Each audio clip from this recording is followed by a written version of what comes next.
would be very unfortunate. My computer is not lighting on fire at the moment. Yeah, My old computer would have been, but this one is a powerhouse. I love it. Yes, for Oh sure. yeah, this might not be good. No, is not gonna stream. Let's give it a minute. It hasn't dropped any frames yet, but it did skip some, so. Okay. But that was just a first. Announcements out. Get ready to talk. All right, all right. Thank you. There we go. Oh, I'm surprised that that person comes in all the time.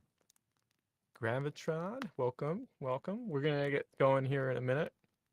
If you want to join us up on the stage next to the campfire, go ahead and give your hand a raise. Wait, I've got to turn messages off here. You have something to talk about? Need something to talk about? Yeah, like what kind of is on your mind? What we do here is we take a civil approach to discussing things such as like politics or other beliefs or just personal life events that's going on or things that have been on your mind. And we have a kind of a systematic approach to the way we handle the conversation, and it focuses a lot on active listening, so that we make sure, or we make sure, that we understand you, and there's no misrepresentation of what you're saying, right? We don't want to straw man you. Hey, do you have the band list up?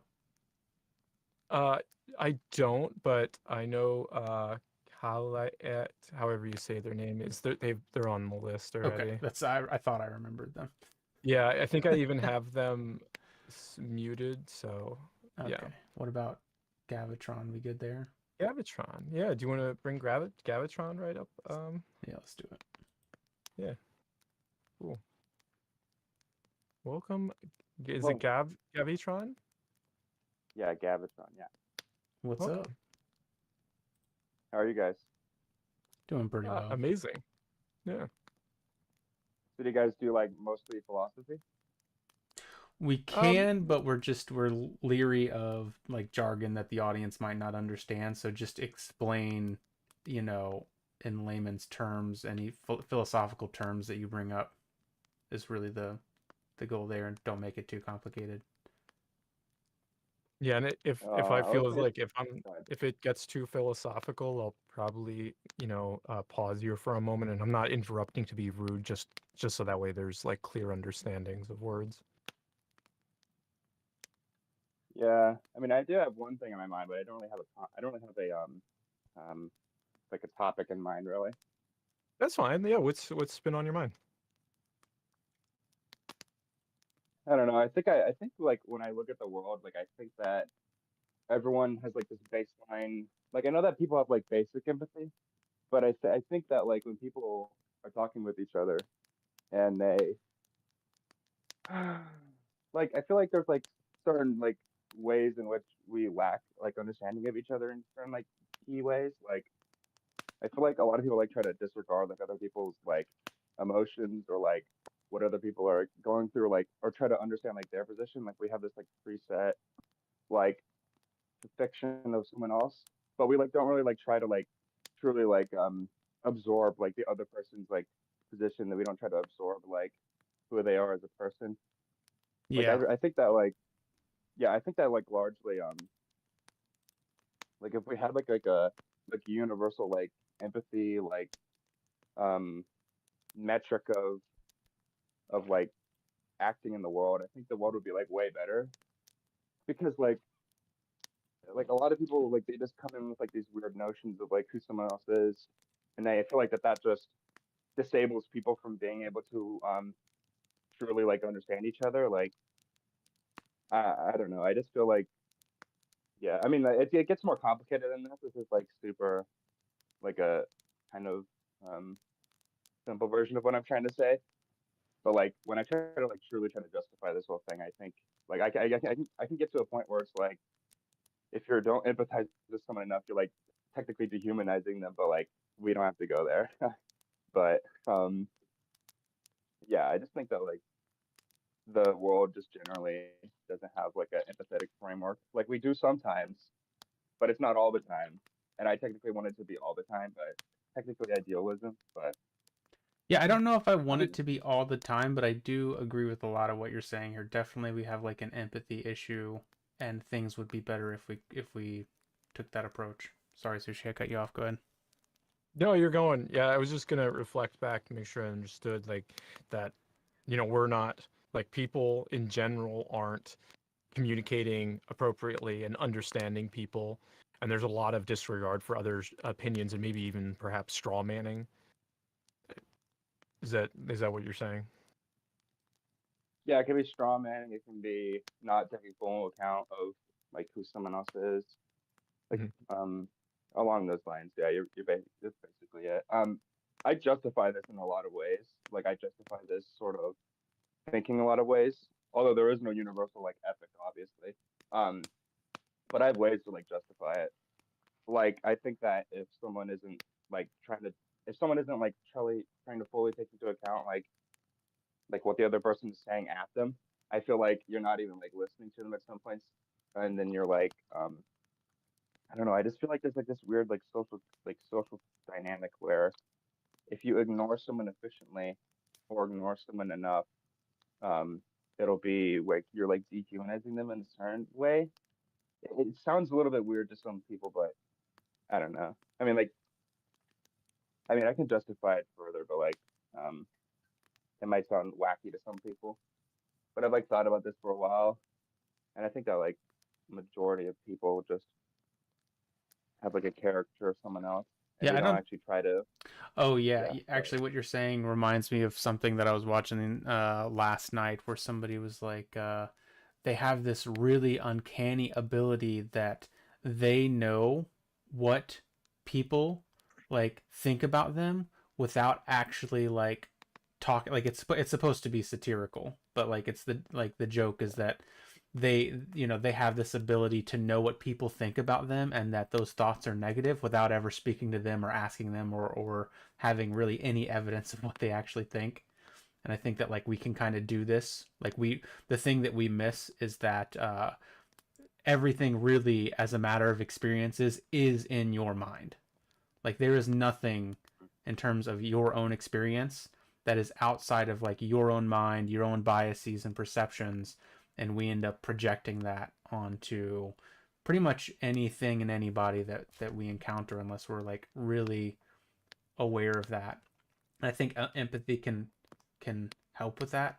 It can also hurt too because you can make the mistake of thinking that you know what somebody else's experience is like, even though you can't really know that.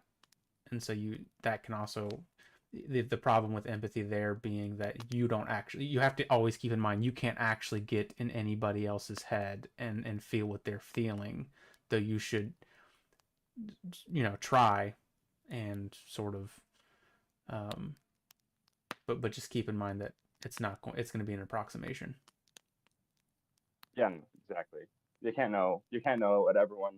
You can't know what the person you're talking to is feeling, which is like I know it sounds like super simplistic, but you could implement like a strategic like line of like well not line of questioning, but like this one. But you could like just ask questions about someone else's opinion, like ask questions about like their stance, like their philosophy. I don't think people ask enough questions. Like I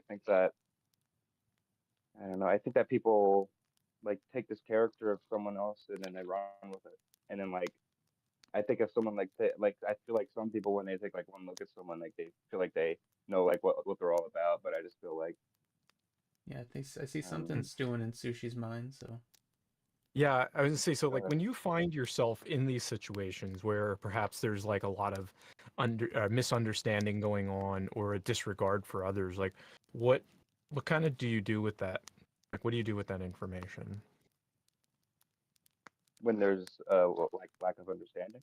Yeah, so like you're in a conversation, right? And perhaps there's that talking past each other, right? There's that lack of empathy, kind of like, we were discussed earlier on. Like how do you handle the situation? Well, I think that like people like when they start having a conversation, they should have it with like this notion of this maximally open mind or something like that. Like they should like try their best to have like a open mind So, while they're so in I'm a not conversation. sorry. I'm not asking like what they do. I'm like asking like what you do in those situations. Like how do you handle that? Like what do you do to perhaps like encourage that like empathy and understanding? Um, like what do I do to encourage it, like this with other Hmm. people and like, the way I act? Yeah. Yeah.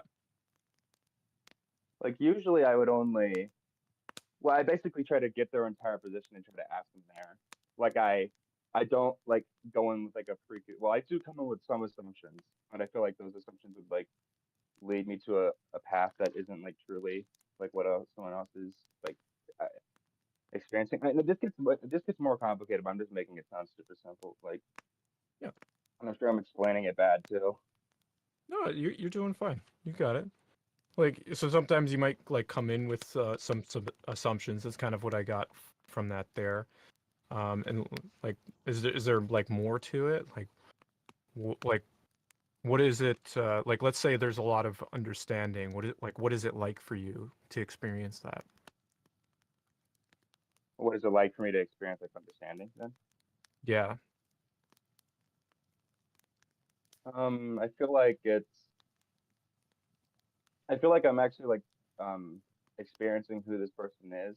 Like as a person, like I feel like we don't like do that enough in society. Like I feel like we take like our social interactions for granted. Like I feel like we Hmm. will Do you be think quick you to take write off social someone. interactions for granted, or do how do? Yeah, I'm sure I do. Hmm. I think that I take some aspects of communication for granted. Like when I hear someone say one thing that might sound crazy to me, I like write them off as like an insane person. Mm. But I try to avoid doing that. Like the only time I do that is when I can see that like what their like position is like resulting in like net harm, like a bunch of net harm. Mm. But I don't. So I so really I'd shouldn't be like doing to that. I don't think. yeah I'd like to explore that if it's okay with you. Like when there's somebody that might have this insane belief. Is that all right if we talk a little bit more about that? Yeah. Okay. So like when you find yourself like wanting to um kind of just call them insane, right? Um what are some like feelings that come up? I think it's like general just when I want to jump into I want to jump into like maybe why this person had this position. Like they like justify it to themselves and they have like maybe sort of like a um social disgust with like some people, or they are just like Well, I was abusing asking their like stuff like what you that. feel like when you're in this situation, right? So somebody comes in, right? And like they believe that the Matrix is real or something of that nature. Like they're full hard into it. Like what is that like for you when that person comes into the room and you're feeling as though you need to maybe perhaps like call them insane or perhaps like debate them? I feel like I'm like confused or like Confused? I'm confused. Yeah. Like why like I'm Hmm. confused on like how to respond a little bit, I think. Okay. Like to the question in general that you asked. Yeah. Well, first of all, Okay. Sushi, the Matrix is Sure. real, so let's not go. Whoa. No, I'm just kidding. Uh, Wait, do I have the matrix set up here? No, I don't. oh yeah. Well, yeah, No, hold on, wait. that was a perfect moment. Uh, uh, uh, uh, Yeah, I ah, think I got the mine too, matrix. Oh, but I would have to change. I'd have to change a lot, so I'm not gonna do it. Uh, sorry. Anyway. Uh, Yes. So it's very confusing. Sorry, Abe. Did you want to say something on that? it's gonna kind of derail a little bit, so keep going. Okay. So like you feel confused, and like when you're confused, like what do you do then? Like I want to try my best to like try to get to the root of like where they're coming from. Like Hmm. there might have been like an event in their life where they thought that way. They might have like a mental illness maybe. Like um they might have gotten taught it by someone. They might have had this like docile in their mind, but then they got extremized. like they might have got like like their maybe like a traumatic event happened to them right before, and they had this like little belief in their mind like dormant, but then they suddenly had it extremized, and now they feel like this. Um, I feel like in conversations like that, I feel like the focus should be more less on, oh, you're crazy, how could you believe this? I think that it should be more on like getting to the root of like an issue, getting to the root of like why they think this way. Like, did something bad happen to them? Are they, are they like, they have a mental health issue? What's the cause of the mental health issue? And I think that this should just be like extrapolated to like, or maybe not extrapolate, but like um universalized to like every aspect of life. Um, to be able to like get to the root of problems, because like Okay. I So noticed in like like the how criminal justice. do you I have find one more your thing. okay, sure, sorry. Because I've noticed, this might sound like a crazy thing to say, but I've noticed with like school shootings, like um, what's it called? Like obviously the act of doing an individual school shooting is bad, but like I feel like the conversation is less about, it's more, the conversation is more about how crazy this person is and how morally bad what this person did is, and less about the circumstantial like environment like this person was in, were they tortured at school, were they bullied at school. Like I feel like we never talk about, well, we do talk about that, I'm sure, but it's not enough, I don't think. Like we don't get to, like, sometimes we're too morally stunted by the act that someone did, but we don't focus on the preceding events behind why Mm. something happened. And if we did that more, I feel like we'd be able to get to the root of a lot more issues more commonly. Like when Yeah, so like now I stuff think like we're getting to framing, like something deeper yeah, here. Yeah. Mhm. Yeah. yeah, like with that, like and also, I So mean, this basically, doesn't apply what I to think someone. what you're saying, just to be clear, is that I guess this is a question I have for you. Do you think that there should be limits to empathy?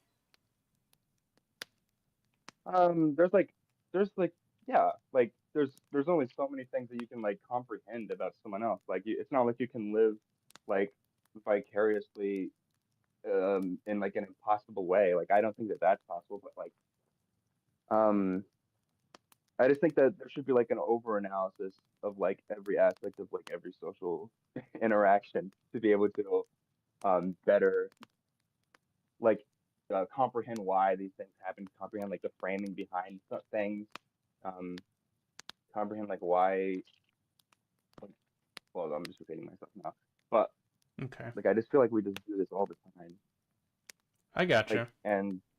Do you feel like this is with something that has happened to like is this like kind of personal for you? Like, can you as you're talking about yeah, some of these things, are you recalling specific instances or examples where you feel like somebody wasn't empathetic towards you and that like caused problems? yeah, in a way, yeah. Like I think this can mostly be applied to like people with mental health issues and like stigmas and stuff like that. They have like a caricature, but they don't like try to get into like any deeper analysis.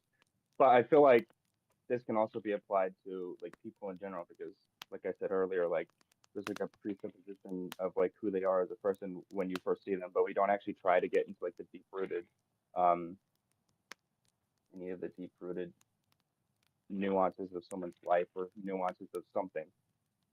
Like I feel like these people are just like lazy in a way. Oh, okay. I think we have like a culture of like laziness, like intellectual laziness. Like we don't do digging. Like we just this face value surface level analysis of things, and I think it should be more deeply rooted, essentially. I gotcha. And part of a pathway to that deeply rootedness would be empathy, asking questions, um, trying to understand the framing behind why something happens, instead of doing things with like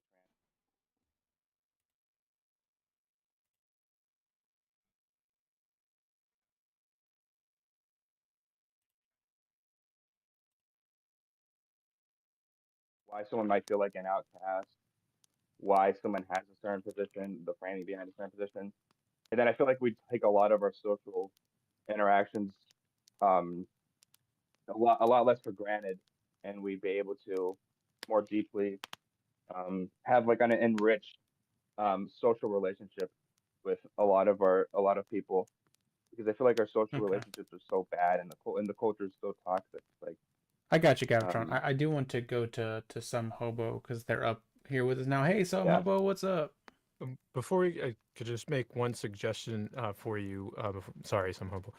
So I'd recommend looking up something called nonviolent communication, which is a conversational method which focuses on, the emotions, right? Empathy, and then tries to figure out and understand the wants and needs of the people that you're talking with. Um, so there is, if you go on YouTube and look up Marshall Rosenberg, you'll see videos on nonviolent communication. There's some sock puppets. Just go with it. Just go with it. I'll actually put the link in the chat. Sorry, some hobo. Welcome. So, buddy, Okay. Yeah. How's it going, guys? Good, amazing. good. How's it going with you? Good. So are we switching to me now, or my claim, or are we still talking about his claim at all? Well, I guess I just I can, for a smoother transition, I was just wondering what you thought, and then we can go to your claim. As far as I'm concerned, unless somebody else has something else to say. Well, it's a pretty big topic on how to treat people. Yeah, I don't really have anything to add. Gavatron, were you you about agree? to say something? No, I was gonna say, I can leave the stage if it's needed. No, you're Just in welcome case. to stay up here. Yeah, it's up to you. It's up to you. But Yeah. I think we're in agreement. But let's, I guess let's hear what Samoa has to say. What's your claim, Samoa? So I have two. I guess I want to give you guys a choice of which one you want to go down. I noticed you guys been like, you've had a lot of vegans on here lately, Mm. and I'm not anti-vegan, but I actually believe there's some pros to, uh, you know, let's say, well, eating animals. I believe there's pros to it. We could do that one, or the other one is, I believe in intelligent design. Interesting. Hmm. Well, I think both of those are they work in different ways for us. What do you think, Sushi? Yeah, those are very far apart from each other. Yeah. Yeah. As a relatively new vegan, be curious to hear the reasons for meat, because part of what convinced me is all of the studies that show how you don't need meat, and that it's far healthier to not consume animal products, especially things like red meats and dairy products. Yeah, and then Yeah. I'm the non-vegan on the team too, so then I Yeah. can work as some sort of advocate. But my argument is very, I get the sense that it's very strange. It's a strange argument, but I guess we should be more interested in hearing what you have to say. So Okay. So I guess I see it as I don't know a lot about the health reasons with me, and though I know like I've been trying to cut out fatty foods, and of course that would include getting rid of some beef. But um, you know, when I was a kid, I had like my own pet chickens and ducks and geese, and like I'd eat their eggs, and I'd eat I'd eat the animals, and that might seem foreign to people who didn't grow up on a farm. Uh, but I guess you know, I mean, I'll say this: when I was a kid, I read a book about and a Native American character was in there, and he would go after he shot a deer with a bow, he'd go up and like breathe in its last breath, and then slit its throat, and that was out of respect for the animal because they believed that when you breathe in the air of the deer, you're breathing in its spirit and it gets to live on. And of course, we know that Native Americans would use like every part of the animal out of respect for the animal. Um, and of course, we know that a lot of times, like when Europeans came here, they overhunted all the animals, and but now, like, there's so many deer that we actually need to hunt deer to keep their population under control, uh, which is ultimately the pro I see hunting the deer as long as we follow the laws of the respect of the animal. And Ooh, getting a good enough shot to make a clean kill. Um, and something like, weird happened there for you, Sushi, in terms of the audio. Yeah, Okay, it just came make sure. back though. Okay, go ahead. Go ahead, Samobo. oh yeah, so I can see the downsides of like factory farms, but um, to me, like the dream of like having a yard again where I can have like chickens and eat their eggs, or I shoot bows and be able to go deer hunting. Uh, I believe is good. One, to help control the deer population, and also, we look at these chickens. Like in my yard, you could say, "Am I being mean by eating their eggs?" It's like I'm providing these chickens food and safety because I can lock them up at night so that way predators don't get them.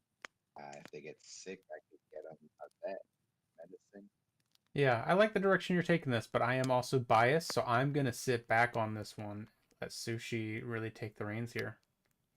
Oh, okay. Well, I felt like I did a lot of talking on the last one, but thank you. Sorry. So I yeah, mean, I can try. no, yeah, it's cool. I mean, yeah, I'm curious about the hunting, the population control. Like, why do we need to control the population of deer? So, um, if you get to be too much, they eat too much vegetation. Um, I have a nature center near me, and I have a friend who works there. I Mhm. might need to talk to her more about this, Okay. but if there's too many deer, well, for one, there'd be dangers, and more people would hit deer with their car. Um, and yeah, vegetation can be a thing when they're eating too much vegetation. All right. So they like what? So did you get this information from your friend about the vegetation? It's just something I've seen. Hmm. I remember in Missouri, I was at a nature center, and there they showed about the numbers of deers and how we need to keep it under control. So I mean, I could spend a few minutes after this looking up the benefits of keeping the deer population under control. Yeah, I think Yeah.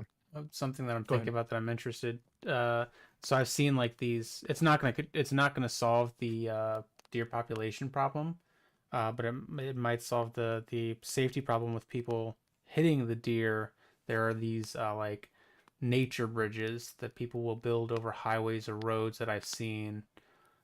So I think, if I were going to step into a vegan's shoes on this matter, one of the things that I might say is, or one of the things that I think is fair to think about is, are there alternative solutions to these problems apart from killing and Yes, eating the animals? I mean, I'm pro nature bridges. Um, I mean, I could go on a different topic of government spending, but Mm, to me, I prioritize the environment and nature's as far as government spending more than even helping people gotcha. because we need the environment for people too. Yeah, yeah, yeah. And I don't know what those alternatives are, but maybe it would have to do with like preventing breeding or neutering, which I feel like maybe some vegans also might not be on board with. I don't really know, but Yeah, So like, all right. So let's say for the that this is the case, right? That the deer, it is good population control. Um, and like is that make it okay to eat other animal products? yeah. Um, I mean, I will say this: if an animal's endangered, it's definitely wrong to eat, to hunt and kill an endangered one. Mhm. Uh, so, I guess by the same logic, I would. More like the like cows, pigs, chickens, like the ones that aren't endangered, but they're farms. And like even right, Mm, they're it's the opposite, right? Like we actively breed them, so that way we can kill them and eat them. Yeah. See, that one's one I'm putting thought to because I learned Mhm. about the farms, those factory type farms when I was in high school in the Mhm. FFA. But and I at first it really bothered me. I didn't like the idea of that. Mhm. Um, see, my question though is if we let's say we decide factory farms are wrong, um, what would happen to all those animals then? Because like pigs, we Mhm. know that pigs are an invasive species. We can't let them. Um, there's issues in Texas and stuff with pigs tearing up environments and making troubles Sure. for animals and vegetation. And like like chickens and Would cows. would we have to like let them all go at once? I mean, we could just like butcher them all, and then I guess they cease to exist. Which which is why which is why and even I guess if we let a few out at a time, see like pigs, we know would be able to make it out in the wild, but I Mhm. don't think see chickens in the chicken farms they grow so fast that they can't even walk. They literally just sit by a food Mhm. trough their whole you know that Yeah. weeks they're alive. Um, I wonder if. granted though, But Yeah, go ahead. um, granted though, when I was in FA and stuff, I thought of ideas like you can have like land and where there's a bunch of grass. And they have these movable houses where you can move the chickens and Hmm. chickens will be safe in there from predators. Because I guess from my experience with chickens, like I don't really think they could make it long in the wild because like quail can make it up in the trees so they can make it, but chickens have a harder time with that and they in order to have babies they have them in a little nest. They like all these domesticated animals lost a lot of the traits they needed to survive in the wild. so I'm curious to find out like why you think it is okay to eat these animals because it seems like you do care about them, right? Yeah, yeah. I mean, I guess back to the story with like the Native American and how he Mhm. breathed in their last breath. I just see, um, as long as it's done respectfully, I see hunting and even farming as a part of nature. Um. Okay. And then that kind of goes down the. I'm wondering if we could apply some of that same reasoning to like with other humans. Like if you could justify the killing of other humans with kind of the same sort of In some of the high same logic. I'm wondering. I'm not saying, but Okay, so I was hoping you guys would ask that question. okay, Um, good then. so like when I was in high school in a sociology class, they brought up a time in South America where a plane crashed in the mountains and people were starving to death. Yes. And eventually it became socially acceptable to eat the other people there in order to survive.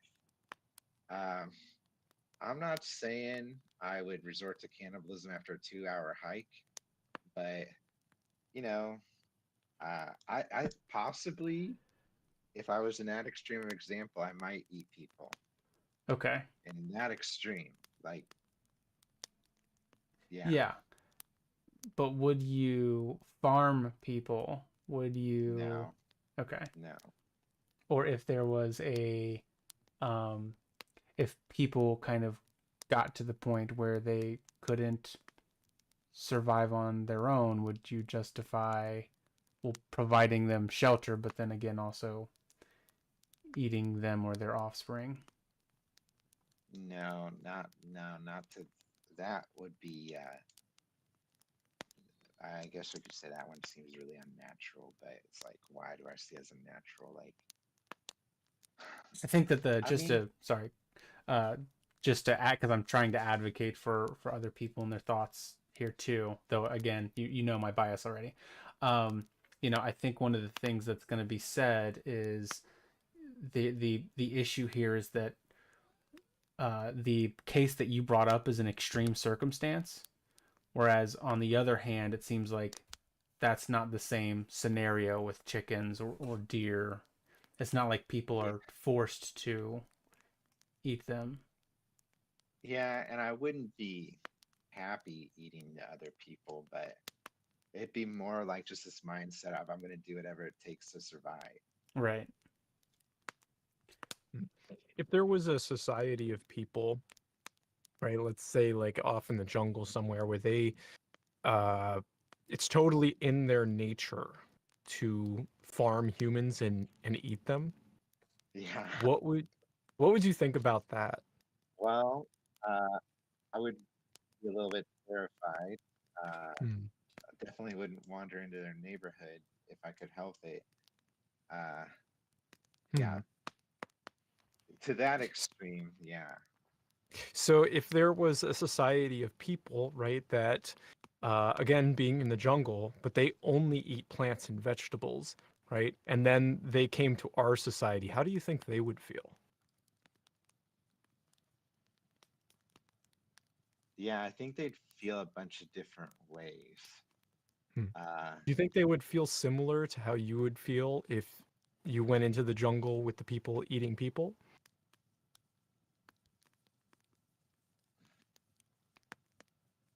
I think, no, I think they'd feel different Hmm. Okay. than that. I think Why so? well,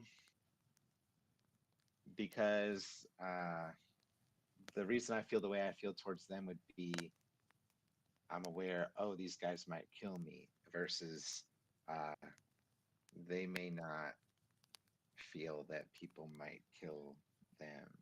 They might, How do they, you know that, say, like pigs can't experience like we can? I mean, they experience it.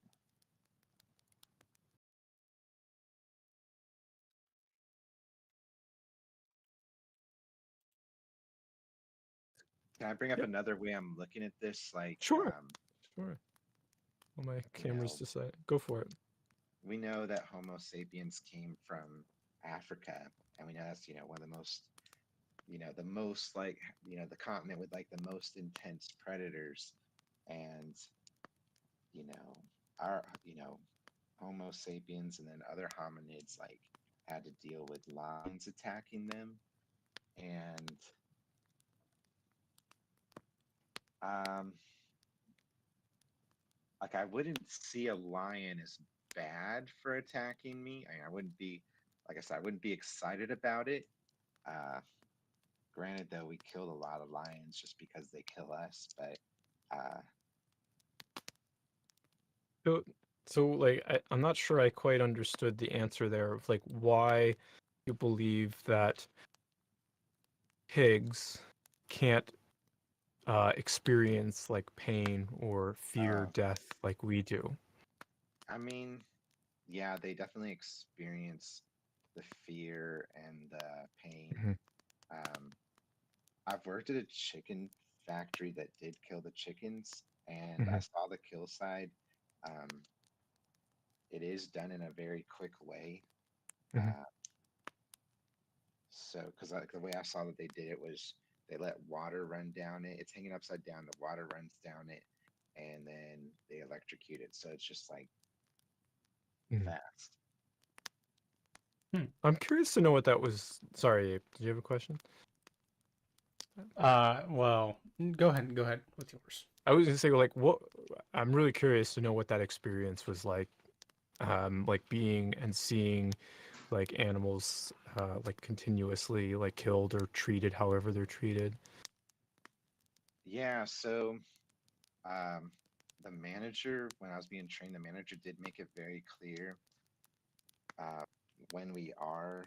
Um, I see. I wasn't on the side where I was hanging the chickens, but they made it clear that like if you are mean to these chickens at all for in any way that we're going to get fired.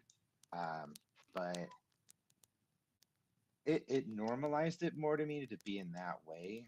Um, Mm. like when I was a kid, we killed our chickens with shit that we put off their head. So it's like it was less violent than how we did it. So that's where I'm like, okay, that's a little bit nicer. The part that's weird about it is just how many chickens are coming through, but that's the world we live in. Hmm. So like what was that feeling when like the first time, if you can go back, like your first experience of being in that chicken farm, like and having to see that, like what were some of the like thoughts and or emotions that like went through your mind? Um, it's like seeing the chickens being hung up or Yeah. seeing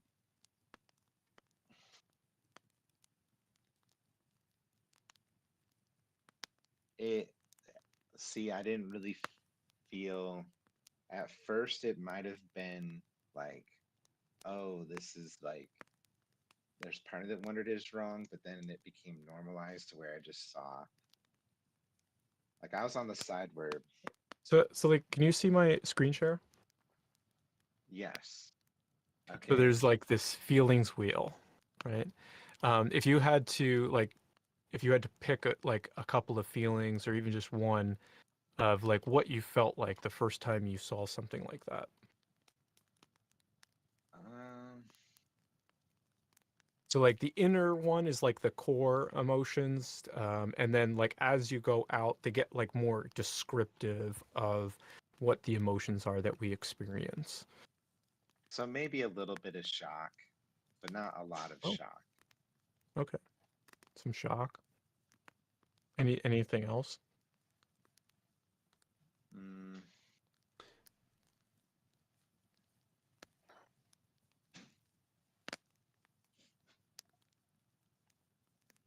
maybe I wasn't quite overwhelmed, but like a mild degree of overwhelmed. Okay. What color? Where's that one at? It's Overwhelmed. Okay. green. Gotcha. Overwhelmed. There we go. Interesting. Okay. Wow. That's a really interesting emotion. I mean, maybe like you said, like not so extreme as that, but a little bit overwhelmed. Okay. Um, so like, why were you like shocked and overwhelmed by this experience? Well, because it's like, I like the idea of like the Native American in the woods hunting and factory factory uh things seems so opposite. Hmm. Yeah, it's really interesting because like something you had said like early on, like the initial like one of your initial reasons was like hunting as being like a part of nature, right? But but yeah, this factory farming isn't, right? And the emotions here seem to be like really genuine, common emotions that people might experience when they see creatures being like killed or farmed at this level. Hmm. What do you think about that?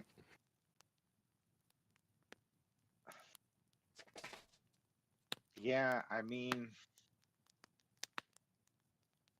I don't see it as perfect. Like, Hmm. I don't, um, I mean, I'd be open to other ways, and there are other ways. Like, um, and the more I do think about this, like, I would love the idea when I get financially able to have the farm or some land where I could hunt and have chickens. But I mean, here's the thing: most people wouldn't financially be able to do that. Hmm. But why is it necessary to consume these animals at all?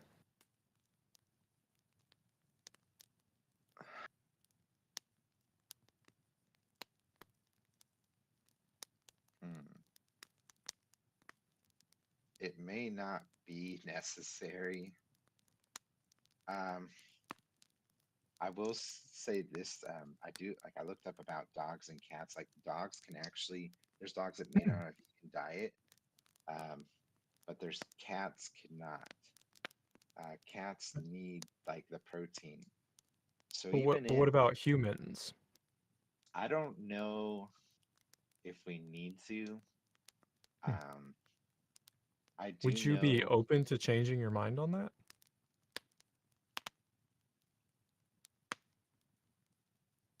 Yes. Our friend Chase, that's down in the chat here, because like the health reasons are what convinced me, and something that was convincing was all of the studies that Chase has a spreadsheet of all the health benefits of not consuming animal products, right?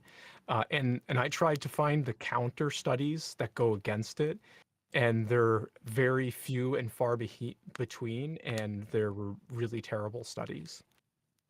Yeah. But yeah, maybe Chase can post them there, and if you're interested, perhaps read into them a little bit. Yeah, absolutely. Cool. Have you talked to Chase before? I've seen him on this show. So I've never talked to him, but I've seen him a lot. Cool. Gotcha, gotcha. Do you have any thoughts? I'm gonna give reverse Camus. Camus, reverse Camus an Camus. opportunity. Camus, Yeah. thank you. What's Yeah. up, buddy? Not much. How are you guys doing? Doing I'm well. doing awesome. What's going on? Not much. Like, things have been crazy in the server lately, but Like, like it's I unfortunate don't. some hobo left, because I think you and him Yeah. both could contribute to probably what you're going to talk about. But go on. I mean, yeah. Oh, some hobo wants back on. Okay. Oh, I just invited him back Okay. up. Yeah. All right. Oh, yeah. Yeah. So what's going on, Reverse Camus? Oh, about the server? About the topic that Oh yeah. that is being discussed in the server that is kind of causing the issues. Oh, yeah. I mean, about the topic that's coming up, like, oh, it's just fucking drama, but like, people who like inherently abuse their power, like, they use it to bully people, and like we can just discuss the main topic that we were already talking about, but like, No, I yeah, meant in I terms. see them. Sorry, go ahead. You're right. Yeah, like, yeah, I literally see them in the audience right now, but yeah. Okay. So you're going into these servers, right? And I guess I'm This server. okay. And so one of the questions that I have is, what is your position when you're trying to speak on these topics that are causing issues? What is your position on the topic in these servers?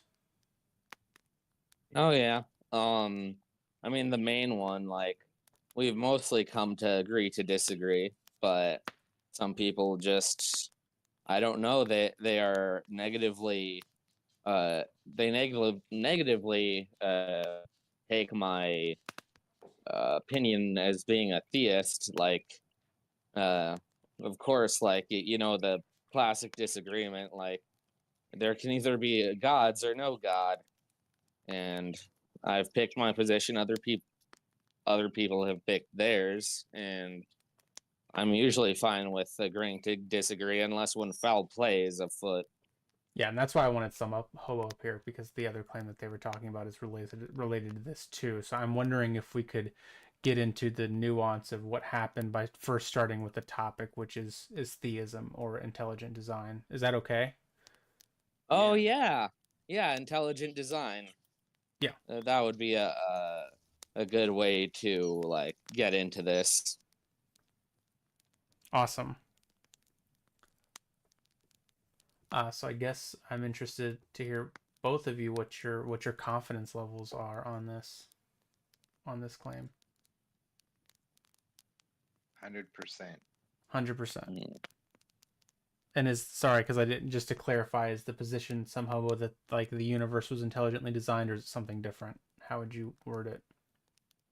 Um, so I would say I'm even open to the idea that the universe created itself, even if we don't want to call that God, that the universe is conscious enough to uh, make things to make itself.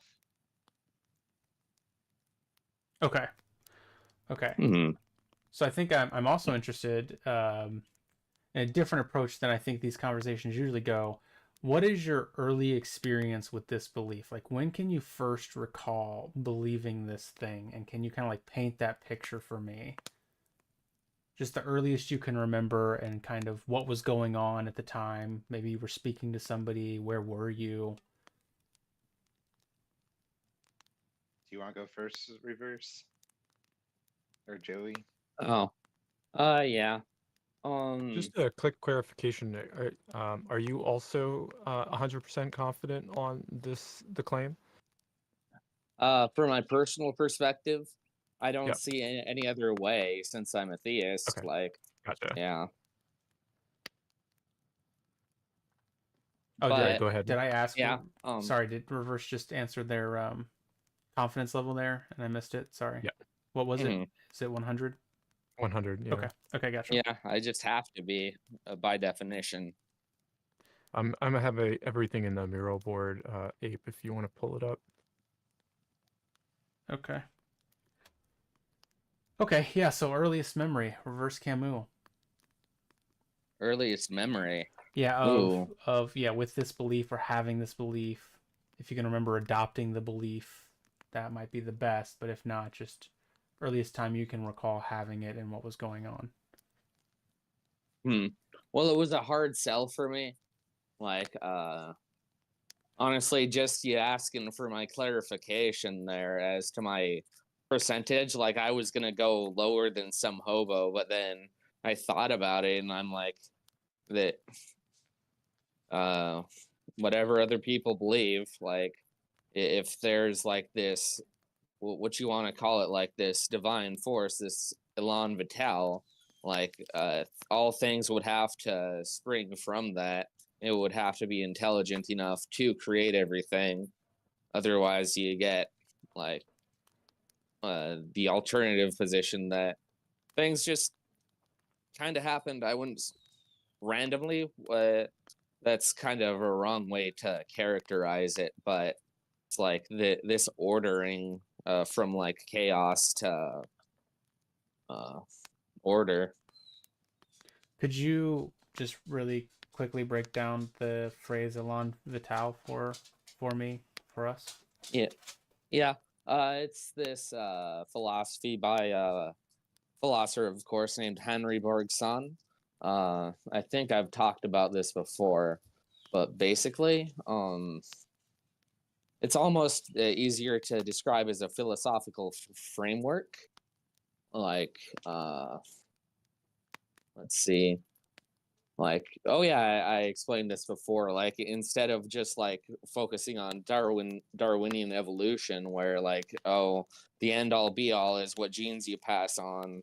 Like elan vital, it has to do with like how these genes are passed on. Like, animals don't always procreate. Sometimes their line dies, but when a mate finds someone who, to use Darwinian terms, finds someone who's the fittest, like they have to work at it. Like birds have to do a little mating dance. Even humans, like sometimes it involves literal dancing. It's a courting process, and like to my understanding, elan vital is that, as well as the traditional explanation of evolution. Okay. All right. That sounds more complicated than I was prepared for. So we're gonna go over that. We're gonna skip over that for a moment. Okay. All right. So let's go back to the early. So like, what age were you when you were coming upon this idea of the elan? So it sounds like did you not believe in intelligent design or theism like earlier in your life? No, I was Okay. an atheist, like pretty much Dawkins style atheist. Like, I didn't really examine my positions all the way. Like, I could bring pretty good arguments against theists, but like, I wasn't really engaging with their literature at all. Okay. But yeah, I'd say around 2020 is when I first heard this term Milan Vital in an Alan Watts lecture. Okay, gotcha. So you were an atheist your whole life up to that point, is that correct? No, like, I just basically watched these Alan Watts lectures. I don't exactly even remember why, but some of it made intuitive sense. Other stuff, like believing in a god, like that was Hold on really quick. still a I hard think sell. I'm trying to get a specific answer here. No, So because this sounds like it happened when you were like 20 in your 20s, right? mid to late 20s, yeah. Okay. So my question is, prior to this, I understand that you were an atheist, correct? Yeah, I was an atheist. Okay, so my question is, before that, was there any time in your earlier life that you weren't an atheist, or have you been an atheist since you were like a child? I was raised Christian, but like I went to church a decent bit, mostly for the youth groups, but like they'd talk about this Jesus, this God, and it just didn't make any sense to me. Like, to the extent that like I heard about Job, and I'm like, oh, if that's God, God's just kind of a jerk for everything that he did. Gotcha. For God did to Job. Okay, so you weren't really, maybe you considered it at one point, but you dismissed it pretty early. Is that the fullness of the situation regarding that? Your childhood? Yeah. Okay. Okay, but you did go to church. So you were in church, right? And it sounds Yeah. like you didn't have pleasant experiences at church. Is that also accurate? Not really. They were usually pretty nice to me. Like, outside of church, I've run into some Christians that are jerks, but you get your jerks everywhere. And, uh, like, I don't know, sometimes it has to do with them thinking that they have the monopoly on the truth. Gotcha. Okay. All right. So I understand that then. Okay. So let's go back to 22 really quick, and then we'll move on to some hobo and get their experiences. So going to I'm sorry, mid to late 20s, right? You are an atheist, and you were saying that you don't even know why you started watching these Alan Watts videos. Is that accurate? Yeah. Okay. I don't really remember why. Like, must have heard about him from somewhere, or it was like a YouTube recommendation. Like, he's kind of a wise sage. Like, he offers perspectives on a lot of different religions. Okay. And so had you not heard of him before kind of randomly coming upon these videos? Possibly. Like, I don't know when I first heard the name Alan Watts, but the first time that he had an impact on me was like in the 2020s when I watched those videos. Okay. Got you. And then so you started watching him, and what was that experience like for you, watching Alan Watts for the first time, if you can recall it, or one of the first times? Like, it's been a minute since the first time that I watched him, but Yeah. like I said, I definitely found things that I liked. Like the first one I watched was on the nature of God, and then they have one, or he has one called Outwitting the Devil. Like, I just hang out and I'd watch those videos because it just made more and more sense to me. Okay. So you had this experience of him saying things, and just what he is saying makes sense? It Yeah. made sense? Okay. And then in terms of like emotionally what you were going through, were there any emotions behind it? Was this just purely logical, or were there kind of emotional components to this equation? Like how does it feel like to you when something makes sense? Is there a way to describe that? There's the motions wheel in the screen share if you want to take a look, if that helps. I know I find it really, really helpful for me. Oh yeah. Cool. Yeah, I need to open that up. No, it's really small. Oh, there we go. Let's see. Happy, sad, disgusted, angry, fearful, bad. I guess it would mainly be in the surprised category. Maybe amazed.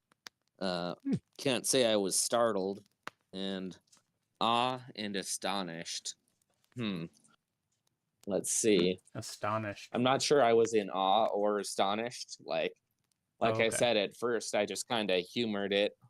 But as soon as I don't know. Definitely, I've gone to the point of awe and astonishment now that my that things have just changed so much, that my life has changed so much, and it's hopefully been for the better. We shall see. But I feel like I have the toolkits to basically do self-improvement, like specifically because I found this religion. Yeah, so it sounds like it was there was a kind of amazed, right? It was one of the things that you were using. It sounds like it was creating some like coherency for you and like understanding the universe and the way it works. Is that an accurate depiction of what's happening there? I think so, yeah. Okay. And then so there was, kind of like, obviously, like, I like it. I like when there's coherency to the universe. I'm wondering if prior to that, do you feel like there was a deficiency in any way in that coherency and this heightened it, or did this just kind of like, you didn't have any issues, but this just made it, there was kind of like a incoherency that you didn't see? Yeah. I feel like as an atheist, I was using very atheist lines of logic, like just like it's just very hard to justify because everything in the universe, like, it just arised from nothing. And Did you feel like, this way I before guess you I watched Alan Watts? I guess is my question. These things that you're talking about now, did you feel these things before you watched Alan Watts? I Or think believe these so. things? Yeah, Oh, okay. So but you were starting to see like, issues in atheism before. oh no, like even when I was watching Alan Watts, like, I was at least an agnostic atheist. But yeah, with the whole God thing and atheism, like, I feel like I was using a type of Occam's razor improperly. Like if God, I removed God with Occam's razor just because, like, it was an extra proposition, and like you want to get the universe smaller and That's putting the interesting. God See, in there. this is interesting to me, Reverse Camo, because this is what I do. So now I'm even more interested to hear your thoughts on this. But Sushi, can you take over for just a moment? I gotta go take care of something real quick, and I'll be back. I can talk a little bit more, but Sure, you were my, really on a thread there. I know it's just my animals. I gotta do something Oh about it. yeah. Sorry, I'll Is be your right cat back. still in front of your camera? No, we're good there, but my other dogs are Okay, flipping yeah. Go shit. So go you do your animal okay, things. I'll be Yeah. right back. Yeah. Yeah, I'm interested about the Alan Watts thing. And if you don't mind, I'm gonna give you a little bit of like my experience with Alan Watts. I actually had a friend that we were having some philosophical discussion, and they told me that I might enjoy Alan Watts, and I started to listen to him. And I was like, oh, this is really kind of interesting, right? He seems like a really wise sage. And then the more I listened to him, I go, started asking myself questions like, well, there's like a lot of like weight behind a lot of these things that he's saying, and I'm starting to question the validity, right? So then I started doing some like research based on this, and it's like the more I asked myself questions, the more I kind of saw through what I saw as a facade, right? Like, not to say that he wasn't saying wise things, but there wasn't Mhm. any foundation behind it, right? And it made me ask questions, and it actually put me on the path to finally actually identify as an atheist. I dropped the God belief when I was much younger, but Oh, it was because of my experience of Alan Watts that really made me ask some deep philosophical questions. I'm curious what your thoughts on that, especially because you had said about like Alan Watts, it was like kind of intuitive, the conclusions that you drew from it. yeah. Like I don't know. I'd be interested in hearing what like foundation you think he was lacking. Like, I mean, in terms of the God thing, if you don't Mhm. believe in the God thing, that is the foundation of what he says. So if like you still believed in the God thing when you were listening to Alan Watts, and he just I I asked, he made you I ask did. questions, right? I didn't believe in God at that point. I had dropped the God belief when I was in my early teens, but I never would identify with the word atheist. It wasn't until after I started researching and asking questions after listening to Alan Watts that I actually would apply my or call myself an atheist. Yeah. Huh. That's interesting. What a very uh coincidental story. Like we went in completely opposite directions by listening to Alan Watts.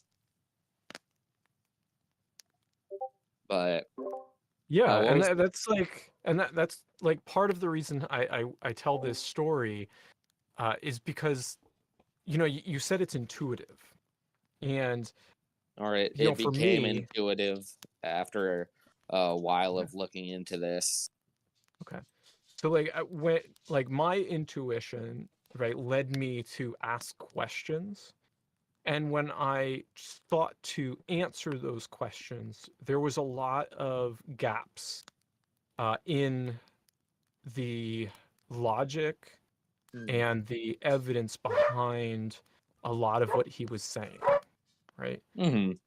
So if like we have like yourself and myself, right? And like our intuitions came to do different conclusions. Is like an intuition alone a good reason to like come to some sort of conclusion? Uh, it depends. Like, Okay. if you have a car like about to hit you, like, Hmm. and you're not looking in the right direction, but you know Hmm. it's coming. Like, say you can hear it. Like, Hmm. I'm not sure you'd quite say hearing is a type of intuition, but like Hmm. it's out of most of your sense data if you're not looking directly at the car, so you move out of the way. Like Yeah. intuition, like it's not completely like feels over reals. You also have to like use logic, and Hmm. so a lot of people don't necessarily like the word, but you got to use inductive logic a bit to find it. Okay. Yeah. So you were saying about you kind of you can see, right? You can hear the cars, right? You're taking in this sensory data, right? This Mm. information, right? Or this evidence of this car is going to come and get you, right? And like that's exactly what I was looking for, right? When I started to like ask these questions Mm. after listening to Alan Watts. What do you Like, think about that? um, well, like, it's not just Alan Watts; it's also people like Ram Dass, who I found Yeah. Hmm. a bit later, like not too much later, but yeah, the like I don't know what questions you asked, so like I think in order to like evaluate it, like I need to know like what Mhm. questions that you asked didn't really gel with this view of Alan Watts. Yeah, so the what, why, and how, right? The Socratic questioning. What Oh. it is, why you believe it, and how you know it's true, right? These kind of questions.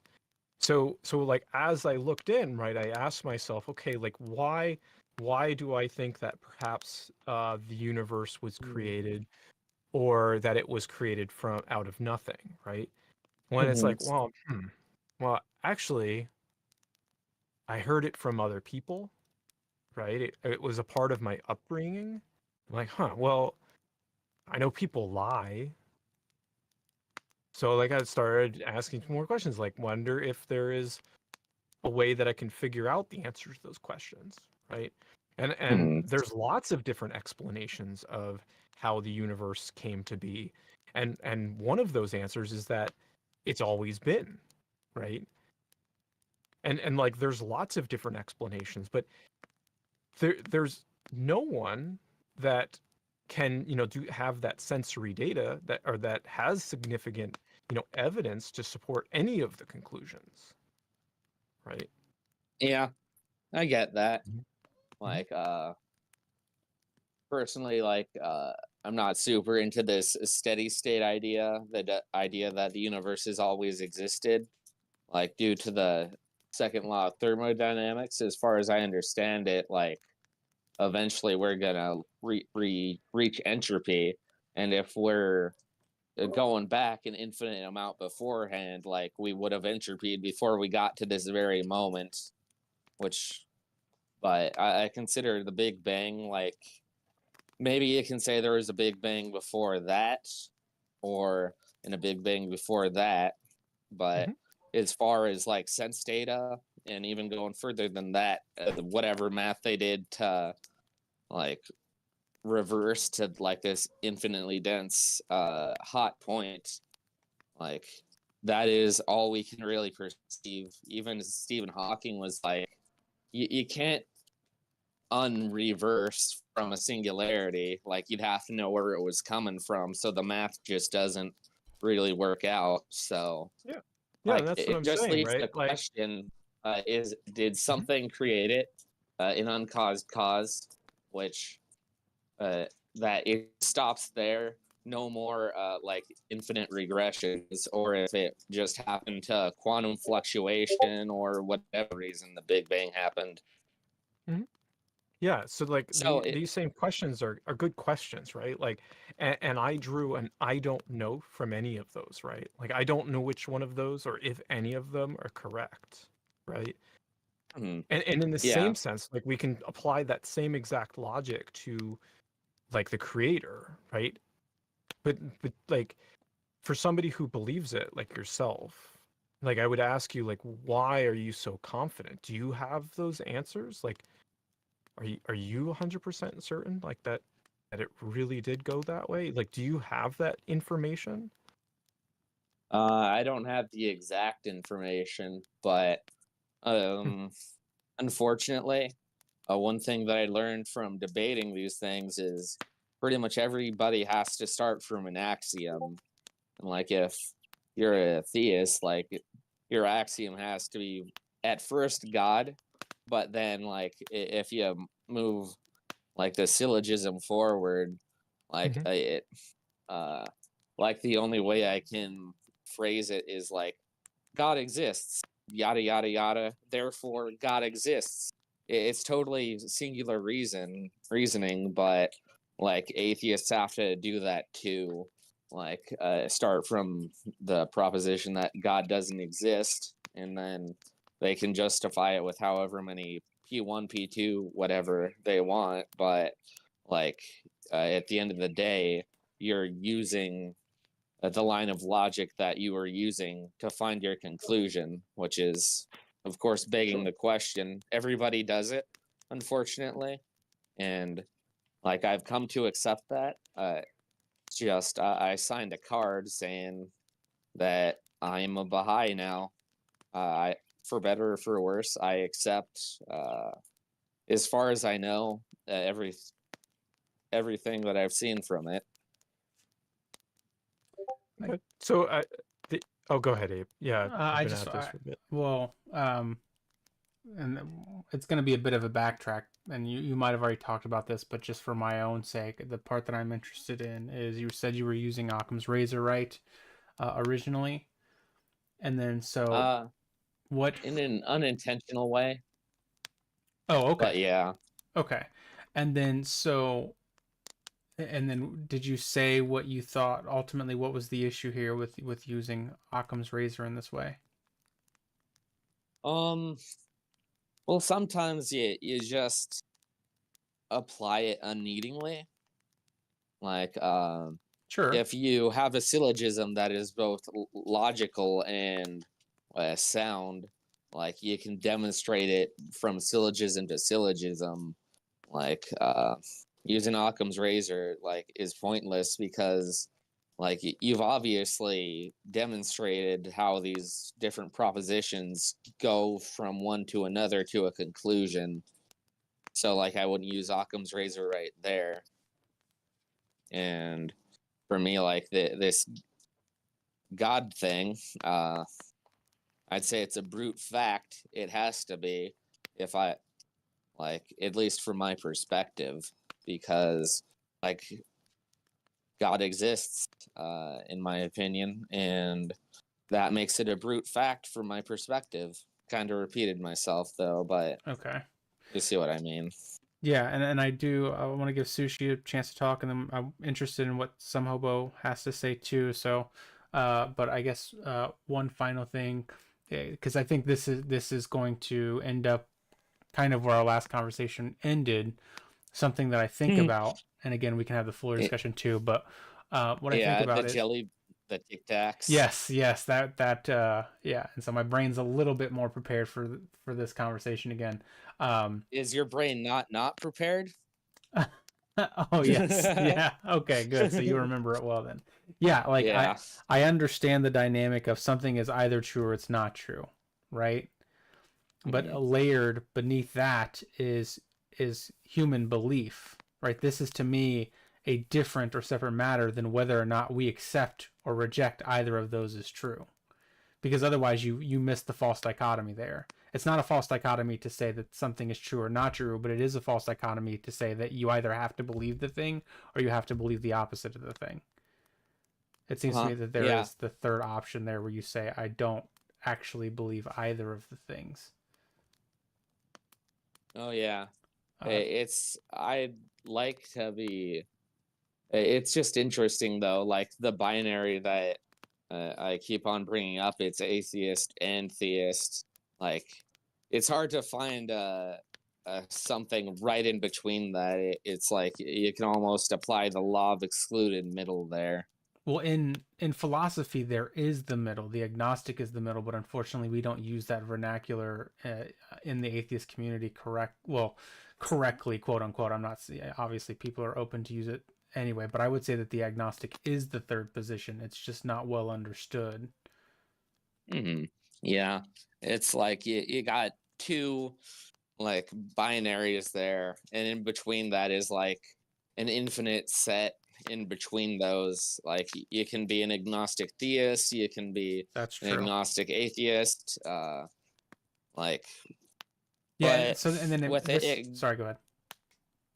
yeah, with atheism, theism, and agnosticism, like, it just creates a trilemma, and you can like say, oh, I want to go in between these horns, but like you're gonna get caught on one of those horns eventually, somewhere between atheism, theism, and agnosticism.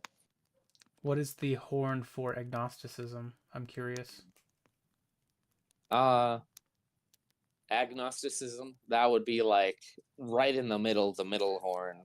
No, I know that that's the middle horn, but why is it usually when we're talking, as far as I understood in the philosophy, when we're talking about a horn, what we're saying is that there's some fundamental problem there. Oh, like I said, it's a trilemma, and like you can put two horns in between those and create five horns if you want, You're and you talking can about split it even four okay, you're talking about like more. the difference between like an agnostic theist and an agnostic atheist. Yeah, or the Dawkins scale. Like you Right. have absolute theist, de facto theist, weak theist, agnostic, strong atheist, or no, weak atheist, Well, yeah, or this part no doesn't agnostic. matter so Yeah, much, you but get the idea.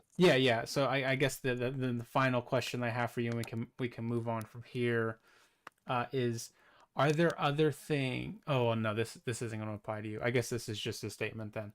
It's like, so Mhm. I am ultimately agnostic on the position, but just as a rule of thumb, anything that I'm agnostic on, I reject the belief of. Oh, And so I'm wondering if you could give me your thoughts on that, or maybe try to give me maybe an example where I am agnostic on something, but I don't reject the belief of it. hmm. Well, let's see. Uh, yeah, I guess if you're neither agnostic nor theist, like you can say, oh, you're just agnostic, and like you reject both atheism and theism, like you are a pure wall, mere wall of rationality on the topic. Like you just take whatever information you can, but Mhm. like, yeah, we. Well, I and don't that's what know. the tic tac test is, right? Because like Mhm, as the agnostic, right, we can't count whoop, we can't count the amount of tic tacs in God, right? So we're saying I don't know, and we're not formulating the belief until we have enough evidence to come to that conclusion, right? Because if we pick even or odd, right, if we choose God or not God, then we could be mhm, wrong, right? So yeah, if you take the I don't know position, you can be more open to exploring both pathways and whatever information becomes available to you. yeah. Until the beans are counted, and Yeah. what it is Right. related to. Like last Yeah. time, you had two candies in there. Like, so whoever picked the even one would have to go with the God position in that one, and whoever chose the odd, like, it would be the not God position. It like the tic tac test is a way to like cause it uh, these ideas to become solidified. Like it creates the law of excluded middle once you count the amount of Tic Tacs or candy in there. hmm and for me, it's like when should we formulate the beliefs? Before or after we have the information? Before or after we count? Right. Hmm. I mean, with the scientific method, you could like form a hypothesis Yeah. and yeah, and then just move forward from there. Like you can do the Yeah. thing where like you But look at the if size you of the jar with compared to the size of the Tic Tacs and try and find Mhm. out from there. But like if you you already believe that there's an even or odd, is there any reason to form a hypothesis? uh not really. I Right. am agnostic on the amount of Tic Tacs, so I Mhm. take neither one, I'd say. But like if I counted them, I could know for sure. So in the same way, like why do you believe in like creation if you haven't like counted it, right? Um I don't think creation is something that you can count quantifiably. Like I didn't like as I said, it was my personal experiences, especially the spooky stuff on the server, the underhanded stuff that goes down. Like spooky stuff. Like it convinced me even more. Is that a Like sorry, just to be clear, is that a it's weird that I have to ask this question, but is that a like participant in the server, spooky stuff, or are you talking about like instances that where spooky stuff occurs? Just making sure. Like, is spooky I stuff the mean, name of a person in the server? Oh no. Oh, okay. So Just okay, you're talking about the circumstance. I know maybe that was obvious to others, but it wasn't to me, so I had to ask. yeah, like your name's literally not an Honest Ape, but Right. I Right. refer you to as an Honest Ape, and there could have been literally someone named Spooky Stuff. Yeah. Yeah. Just making sure. It's a fair assumption to make. I'm sure there is a spooky stuff. Yeah, somewhere. Oh Yeah. yeah, I'm 100% confident. Do you think I could be wrong? Ah, If it's See, spooky to you, you're not wrong. yeah. Yeah. I can search in the search bar and see if there is a Spooky Stuff in here. Yeah. In the server. Spooky Stuff. Let's see. But Get No, back to the creator, though. there is nobody named Spooky Stuff Oh, in the oh, server. interesting. man. Okay. Yeah, My I counted confidence your was Tic Tacs unwarranted. there. What were you saying, Yeah, JCC? sometimes it is good to count before you make your belief. I was just wanting to get back to the creator about whether or not the Tic Tac test can apply to the creator, because he mentioned that it's not countable. However, the TikTok test, the counting is the testing. So Yeah. can you test the creator hypothesis? I think Yeah. that's the whole premise of the question. I think the idea Yeah. is that the testing, the counting isn't the important part. It's the testing that's the important part. Mm-hmm. Yeah, I mean, from the Tic Tac test, like looking at a jar of Tic Tacs or a clear jar of 2 candies, like one is easier to really tell than the other. But when we're talking about a jar of Tic Tacs, like that's not really God. You can't really apply it at the same time. Like meta is a very interesting way to deal with these problems, but like if I was looking at a jar of Tic Tacs that one gave me the answer to if God existed, like that jar would lead me to be agnostic. Like, but as I said, unfortunately, to use a phrase that I heard, like when it comes to these fundamental propositions, you will eventually reach a point of epistemic circularity. Mm-hmm. Like it's an inevitability, even with atheists, as far as I can tell. Gotcha. Okay, well, I think some hobo has been sitting there. Sorry, some hobo. I Yes. do want to know what you're thinking here. So I've been enjoying the conversation. yeah, I know, and it sounds like you've been thinking about this a lot, or at least that's what I hear every time I speak to you or hear you speak to somebody else. So Yeah. Earlier you asked when did we start to see like when we start to have the super intelligent design. The moment Yes. where I started seeing it that way, I was in a kinesiology class, and we had a chapter on organic chemistry, and in there they talked about how water is so vital for organic chemistry, at least on Earth. Yeah. And there's a huge list of things, but one of them was, I drew it here. See the oxygen, hydrogen.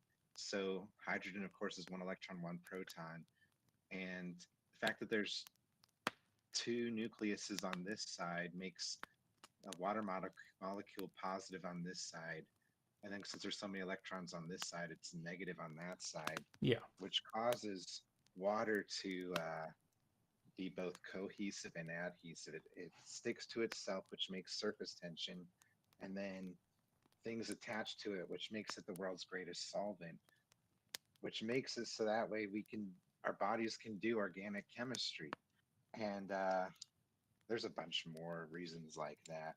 But yeah, like the freezing point and the melting point of water is vital, that it's reversed from other properties in the universe, that it expands when it's colder. Otherwise, like a lot of fish would die. Yeah. Yeah. Because instead of the ice, it can float to the top. Yeah. To me, I guess I see it as, earlier you guys were talking about testing. I see these as clues. So I see testing is always like looking, we're living in the age of information, always looking at things with science and trying to see it from other ways. I even consider this conversation testing in a way of hearing, because I know Susie said he saw it as the universe always existing, and Well, yeah, he's saying that's a possibility. I don't think he was saying that. That isn't, yeah, that's an sorry. explanation that some people, yeah, yeah. Like there's lots of different hypotheses. Like I don't believe any of them, right? Because I don't have enough evidence to support any of the conclusions. that's interesting. Yeah. So I guess how I look at that, because it's like we know all the stars are expanding. We know it all came from the same place because we can see Yep. 14 billion light years away. We can see like 400,000 years after the Big Bang. Mhm. Pretty good reason to say something like the Big Bang happened. I would say that there's enough evidence to say that that the universe is expanding, and that it seemed to come from a single spot. But like Okay. beyond that would be like there's like insufficient evidence, right? And that's why like the Big Bang Theory, like scientists regret calling it that. They like to call it like the Great Expansion, Yeah. right? Because like it's a misrepresentation. Like it never exploded and like became a thing, right? Like one theory is that it was like infinitely dense, which and and like time was just infinitely small up to the Planck time, and has just been expanding since that point. Yeah, But that was we a don't know. wild one. Okay. Yeah, see, the expansion theory makes me think of God more than the story in the Bible does, because if we're saying there's one God, it all came, and we know all the universe came from this one spot. I see it as symbolism of God. Oh, okay. Yeah, kind of like the oneness of everything. Is that what you're Yeah. saying? Well, yes, yeah, you described it really good right there. We all came from the same spot. We're all connected, even from the atheist perspective. Yeah. Yeah, and I think that makes Yeah. sense to me. I don't want to derail here, so I guess I'll bring this. Maybe will come up later, but I guess I'm interested in going back. So you said that you learned about this in which class? Kinesiology, and it was Kinesiology. is an organic chemistry class. And actually, in that class, so I was moving away from Christianity. I was somebody who's very devout, reading the Bible every day, and I was questioning. And I was looking at this teacher who's really confident, really passionate about this stuff. And I was like, surely this guy believes in God too. But then he later said that he was an atheist, and all this stuff makes him think that there is no God. And that kind of led to me being or practicing atheism for about 2 years. But it always stuck with me, that feeling. And I always get that feeling when I look at science now. And I guess the word is not necessarily evidence, but clues. I see clues, and science is one of those things. Gotcha. If we could, because we had you had a feeling, right? Or you have this feeling. I'm curious if we go down to the feelings wheel. What does it feel like to experience God, or whatever that Yes. experience was? Yeah. So looking at these, perhaps using the word feeling is an inaccuracy. Hmm. But it might be peaceful, might be the word, the closest one though. Okay. Curious, maybe peaceful and curious, inquisitive. Curious. Okay. Inquisitive. So if you're confident, sometimes, yeah. right. Yeah, honestly, curious and all the words down.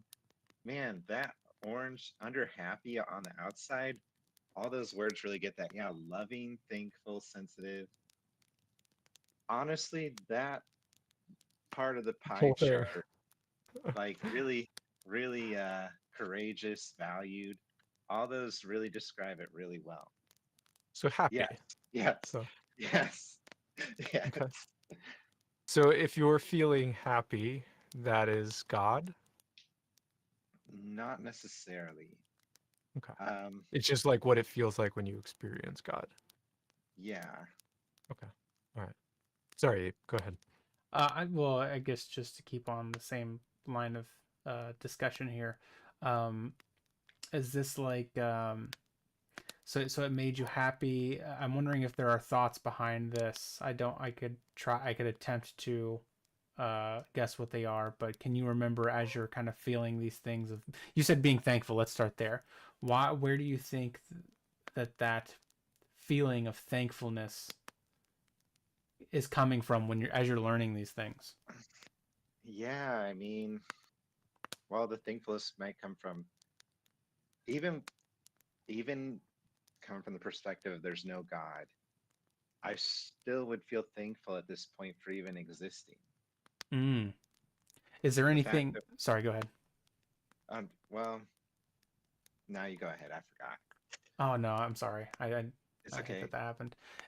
Is there anything on this list that you don't feel like you would have or could have felt without God, or from the perspective that God didn't exist?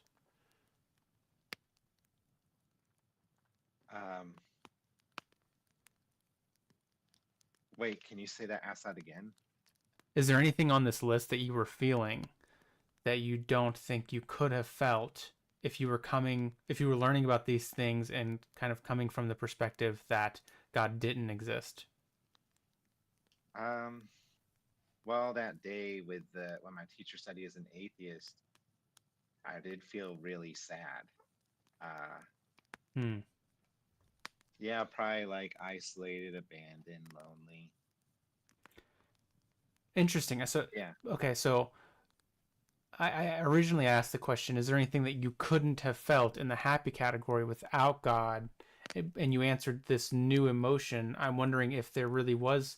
Is it the fact that there's something that you couldn't feel without the idea of God that was significant, or the fact that, yeah, you could feel some of these things even if you didn't believe in God, but you also felt kind of sad with that idea? Yeah, with the, I mean, maybe I didn't represent my point very well, but I guess if I went through today believing God's not real, I probably would feel sad. Interesting. Okay. Got you. Um, any other insights there? Like, I guess just maybe why? Why?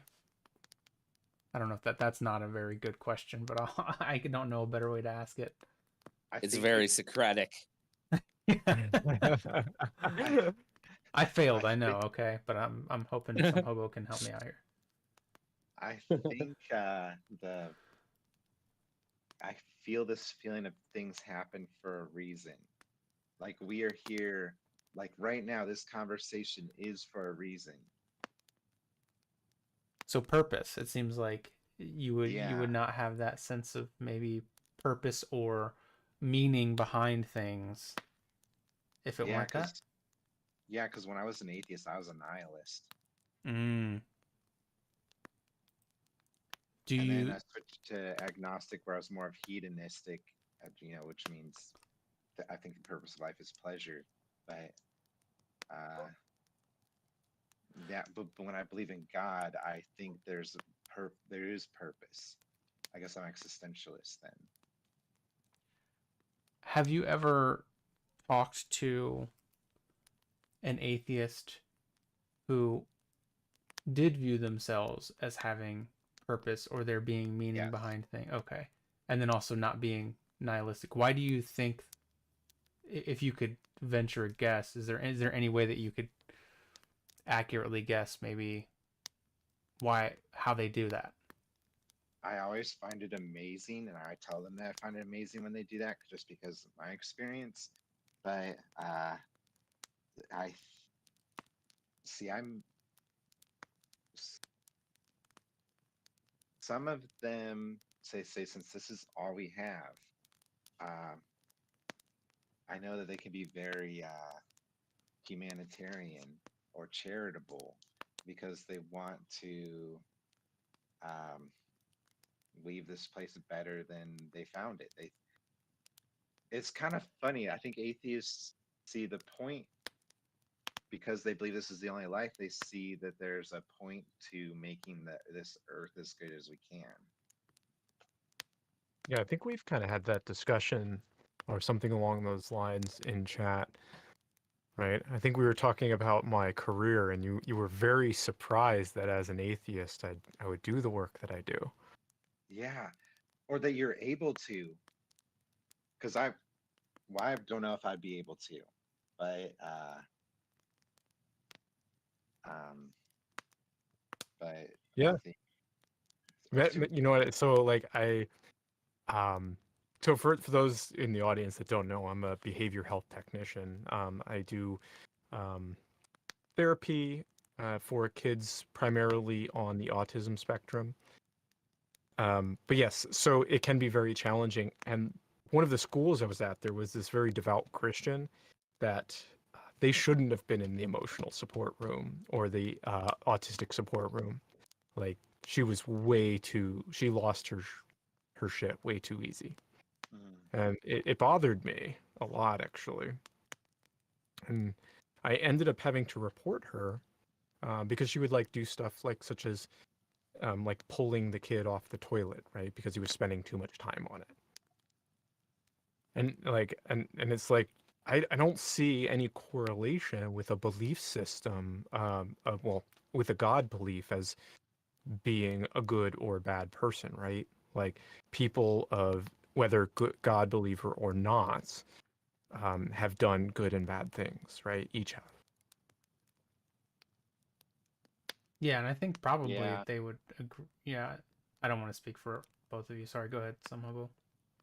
Oh, I mean, atheists, of course, can have purpose. Like they can make their own purpose out of stuff. Like, not saying that God's the only way. Like, I know plenty of convicted atheists, and personally, I'd rather have an atheist convicted in his ethics than a hypocritical Christian using Jesus to justify their bigotry. Yeah. Yeah, I agree with that on the opposite way too, right? Yeah. Like, yeah. Rather have a Christian who has convictions that are humanistic than atheists who have anti-human goals and virtues. Mm-hmm. can I share a little bit of my personal religious beliefs about what atheists might be in spiritual warfare?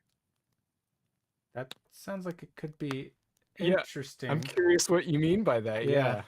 Before.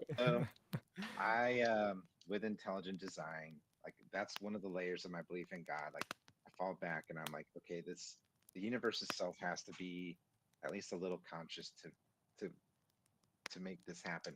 But for as far as my religious beliefs, I believe in spiritual warfare, and I see spiritual warfare would be like Gandhi or Martin Luther King would obviously be people who are on the good side. They're making because they're bringing peace into the world. They're bringing positive social changes. Where, of course, like somebody like Hitler, Stalin, would be bad Dark guys. side. Yeah, and a lot of people, of course, would be mixes. But I see. I don't think for a lot of us this was our first life, and I think atheists might, because I think possibly all of us might be angels, or maybe a few of us. But I think atheists, I don't mean this in offensive. I think deep down they might be like on the good side, but like they're these Michael, Archangel Michael type characters who have so much faith in God that even when they don't believe in God, as ironic as it sounds, they're still doing good things for God. Oh, okay. What's the narrative behind the Archangel Michael in regards to this? does the archangel sometimes not believe in God? Well, see, this is Michael. Well, so Lucifer was the most beautiful angel, and he wanted to become God, and then, but Michael had such strong faith, and I know this sounds so ironic. I don't mean this offensive. I don't know if the word faith can offend people, but the people who don't believe in God could be the ones with the most faith in God. Hmm. As dumb as that sounds, because they're able to do good things in the world without even believing in God. Like they might be the That's strongest. interesting Yeah. Yeah, because they like might the further I get away from my God belief, the better person I have found I have become. Yep. Yeah, it's the same with me too. Believing in God makes me very egotistical. And Why do And you I'm, think that is? because you're locked into a belief system and a rule book that doesn't allow you to explore, ask questions, and find better solutions. Oh yeah.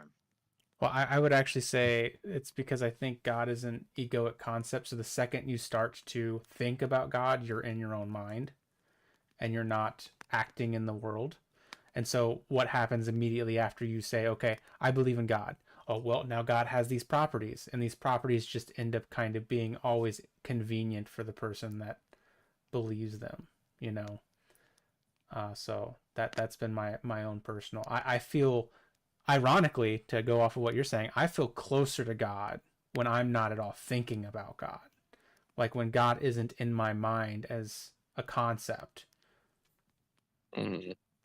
Yeah, like if God is these like happy emotions, right? If Yes. that is the case, then yeah, sure, whatever. Yeah. Like, Yeah. Honest. Well, you How's that God concept going with the mantra?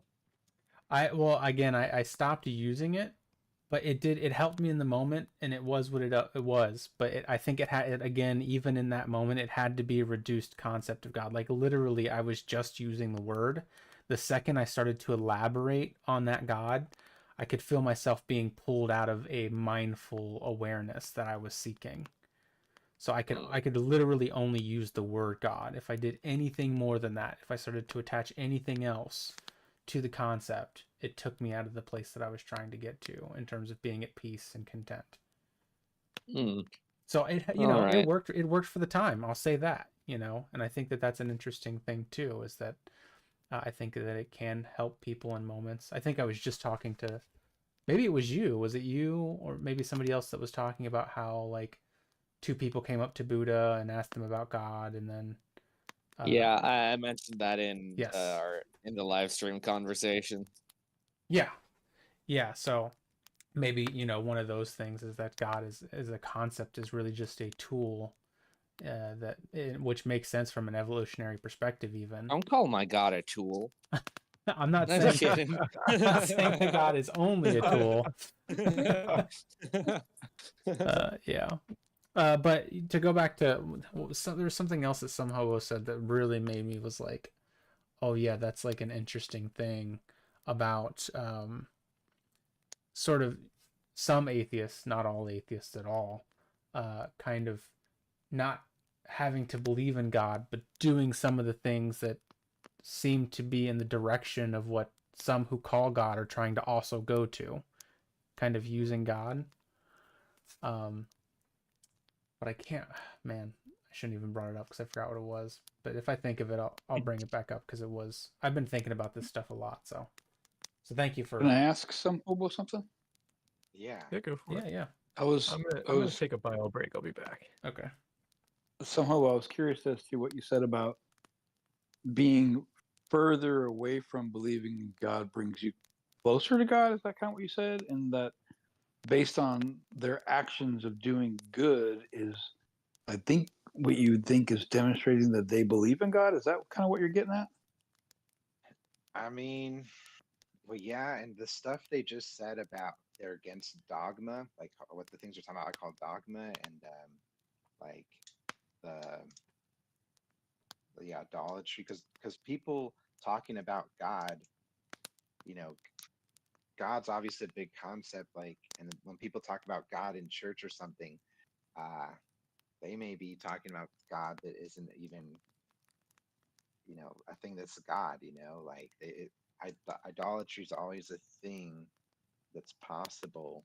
Um, so it's like the Yeah. fact that they don't like dogma so much, and yeah, like what Honest Ape was talking about of how him not thinking about God, and the closer he feels to God, that sounds like wisdom to me. Well, then I'd have to understand what's your definition for the God in this topic you're discussing. Like if you're saying God is now wisdom, that's just a re-verifying of a term. That's what I would say. Yeah, and see, like I don't see just God as just wisdom, but wisdom comes from God. I mean, see, I don't think I could really define God, but I see God as both not just positive things, like God is truth, but God is also ignorance. Um, and the reason I think that is because even though ignorance can be ugly, it can be really beautiful too sometimes. Because like here we talked about the saying, just being able to say, I don't know. Like there's a beauty to that. Right. Yeah, I agree. But I'm more interested in, like, so is it your thoughts that you believe when someone does something good, even though they don't hold to a concept of God existing, somehow, some way they are believing in this God? Is that kind of what you think? Possibly not to like a high degree of certainty, but Mhm. possibly. And why is that you think that?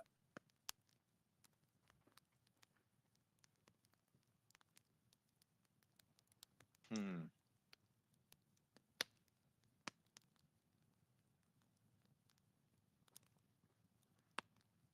I mean, if I didn't believe in God, um, I know I would say just because the world thinks that monogamy is good doesn't mean I have to respect it.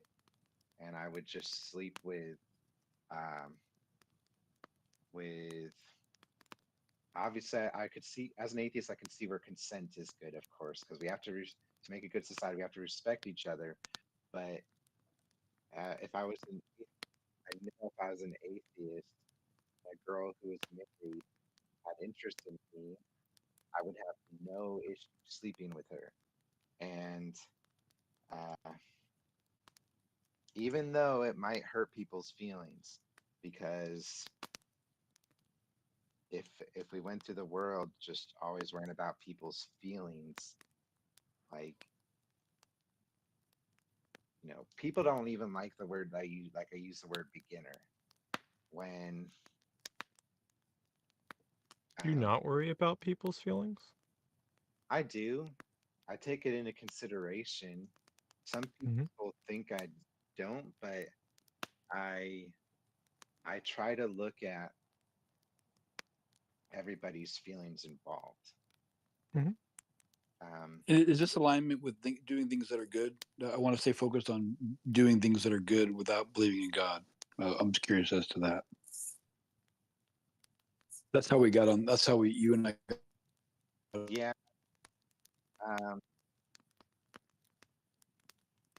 in a sexual activity with somebody without being, I guess, monogamous too. So yeah, I would, because like as an atheist, how can we say that's wrong other than people's feelings? In the same way that you do.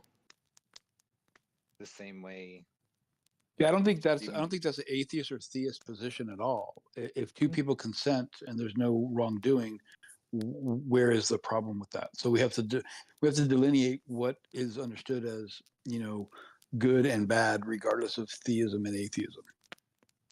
Here, I guess I'm sure you've been asked this before, some hobo, but if you didn't believe in God, do you think you wouldn't care about people's feelings anymore? I would, uh, but I notice people a lot of times get so stuck in just their own feelings that they forget everybody else's. Hmm. And I really like fairness, and because I could say that if I was sleeping with a married woman, she's only doing it because society told her she had to, and or maybe she wants a sense of security, but she also wants to explore.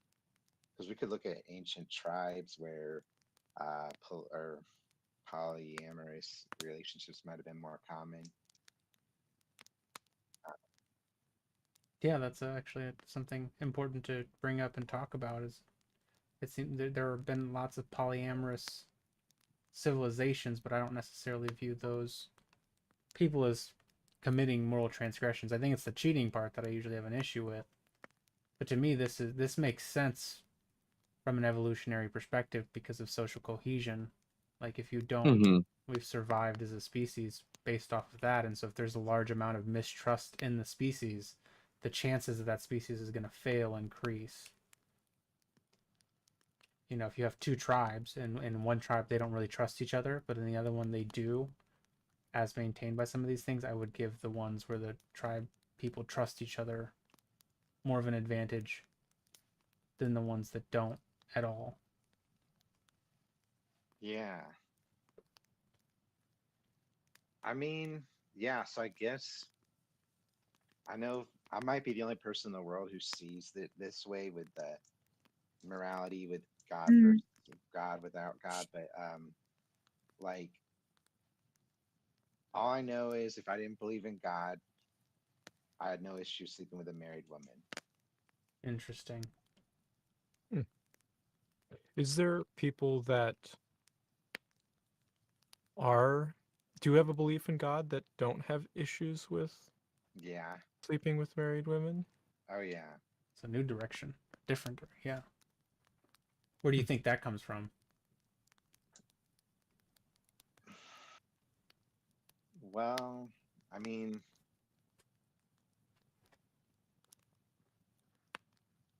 you know, there's so many different scenarios it could be. Because, you know, it's like sometimes people just, they might be married, but they've split up, you know, they aren't in love with each other anymore. Or maybe, um, Maybe they agree to that. Like there are God believers who have what's called an open relationship as well. Yeah. yeah. And they love each other dearly and they're okay with that activity. Some So might it's even say that they consensual. love each other. I'm not saying this, but some might say that they even love each other more. More, right? Yeah. Yeah. Yeah. Religious, what's the word? Religious, ethical polyamory. I've never quite heard of that. Like maybe some Mormons, but they even disavow that. Like, or they were forced to. I mean, some Mormons still go against the decree, but it's hard to think of this religious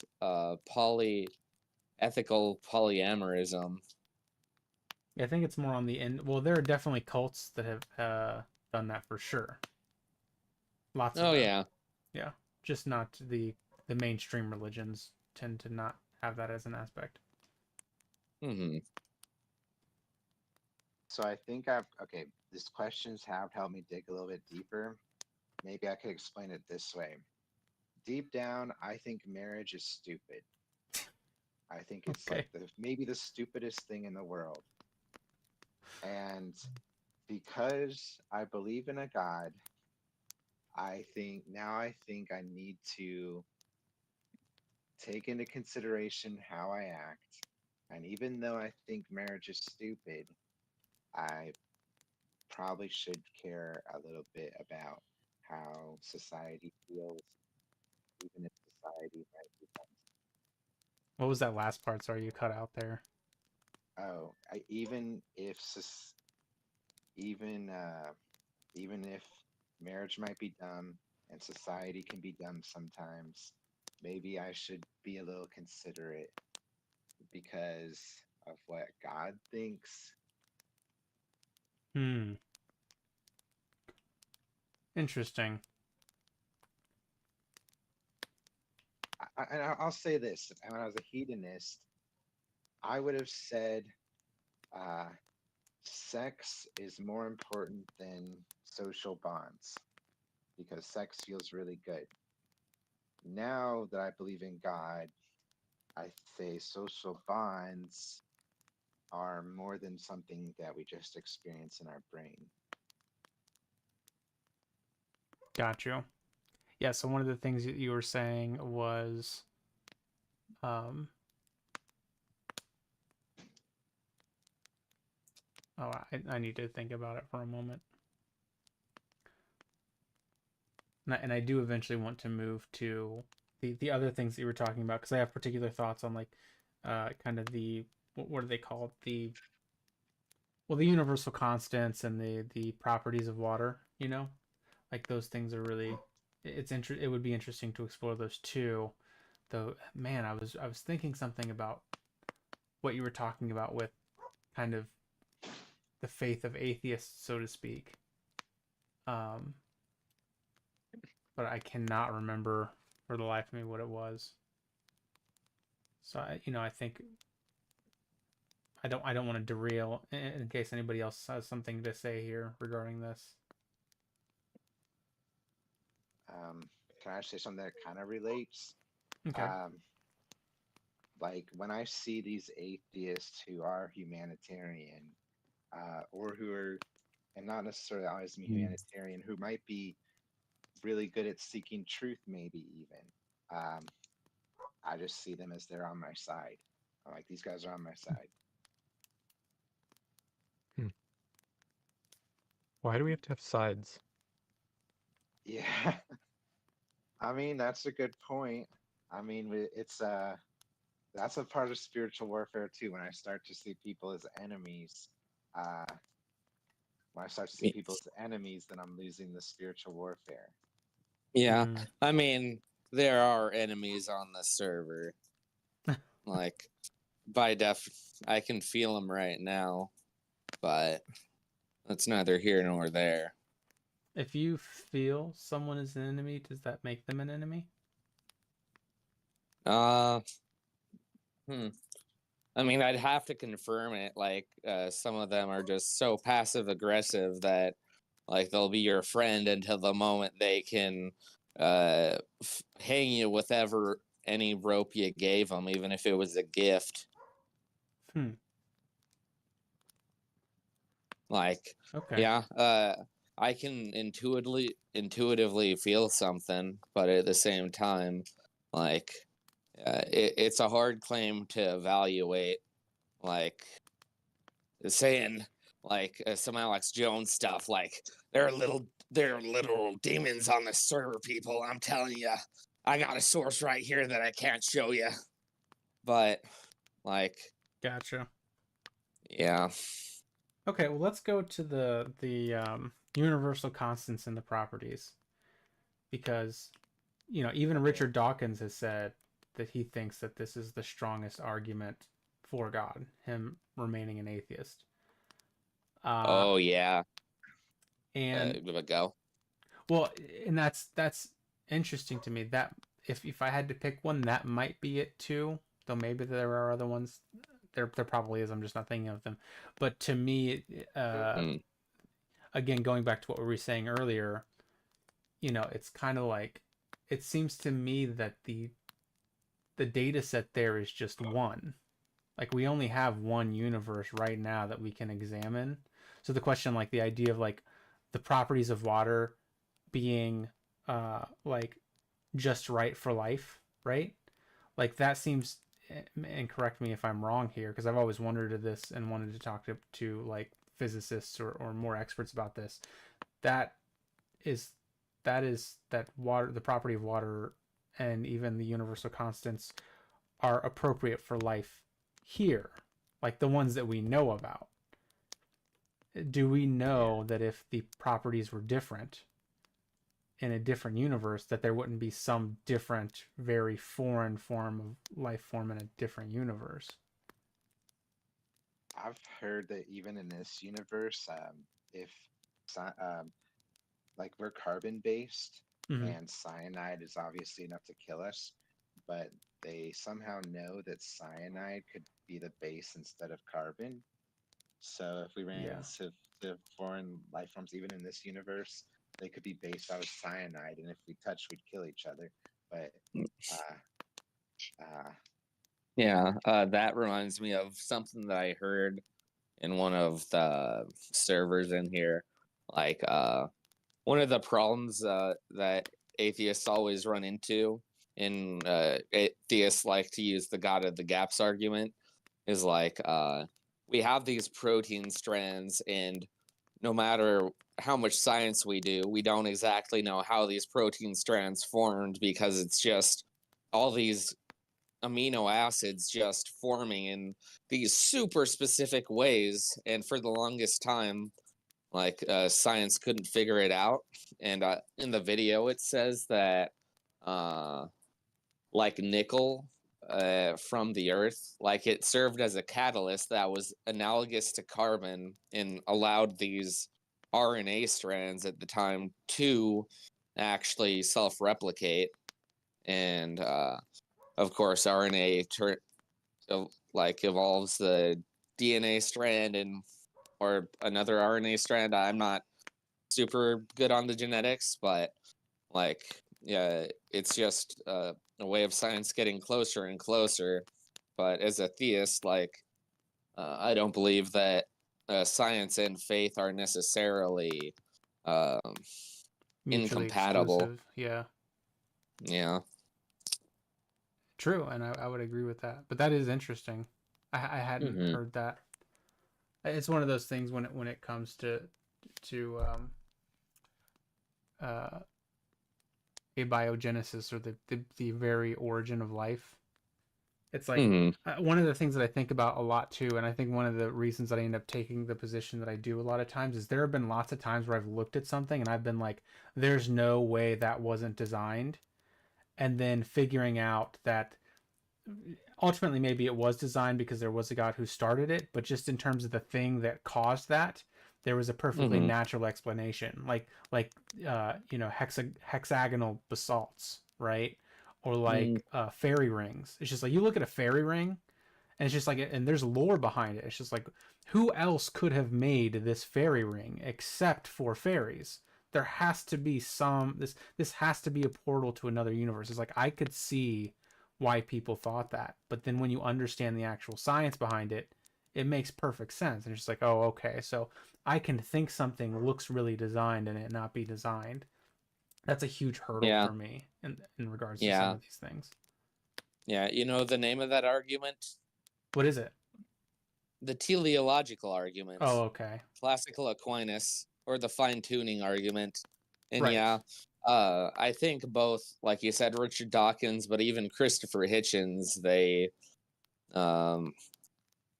like, you can explain evolution, but if you can explain evolution through God, like,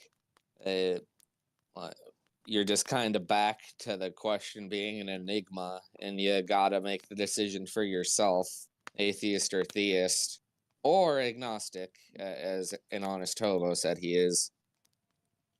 An honest hobo? An honest ape? Oh, okay.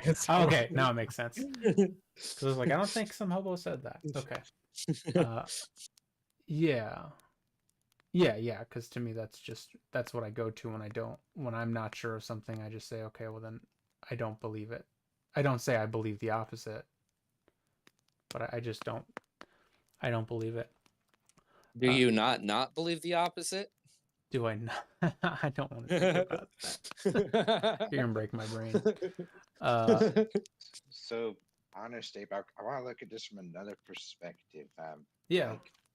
So, because we have chaos, maybe look at this chaos and order. And it's like, okay, the fairy ring, it's like, okay, order and something made it, but it turns out it was like, I mean, you might be able to, even though it's from science, I still see it as order, but well, it was still subject to entropy, so that's. Yeah, what do you mean by subject entropy? So it still has to be a chaotic process. Because it's like, yeah. Well, because we're going towards chaos, right? Yeah. Yeah. But the funny thing Go ahead. Sorry, the funny thing is when you it almost ceases to be chaos. Like Oh, with like say you throw a ball at a wall, like you don't know exactly where it is, but if you can calculate the inertia and like how much inertia is coming off of it, like yeah, you can like use some fancy calculus or whatever, and you will know exactly where the ball ends up. And you turn chaos into order. Like these concepts are interlinked, in my opinion. yeah, we see patterns from them, and in fact, we understand that in order for things to exist, like chaos is part of the formula of Yeah. the things that we're seeing. Hmm. That's poetic to me. That's that's where that might actually be to me the strongest argument for something like a god, even though Yeah. I don't think Yeah, it's even necessary. further, like I was Yeah.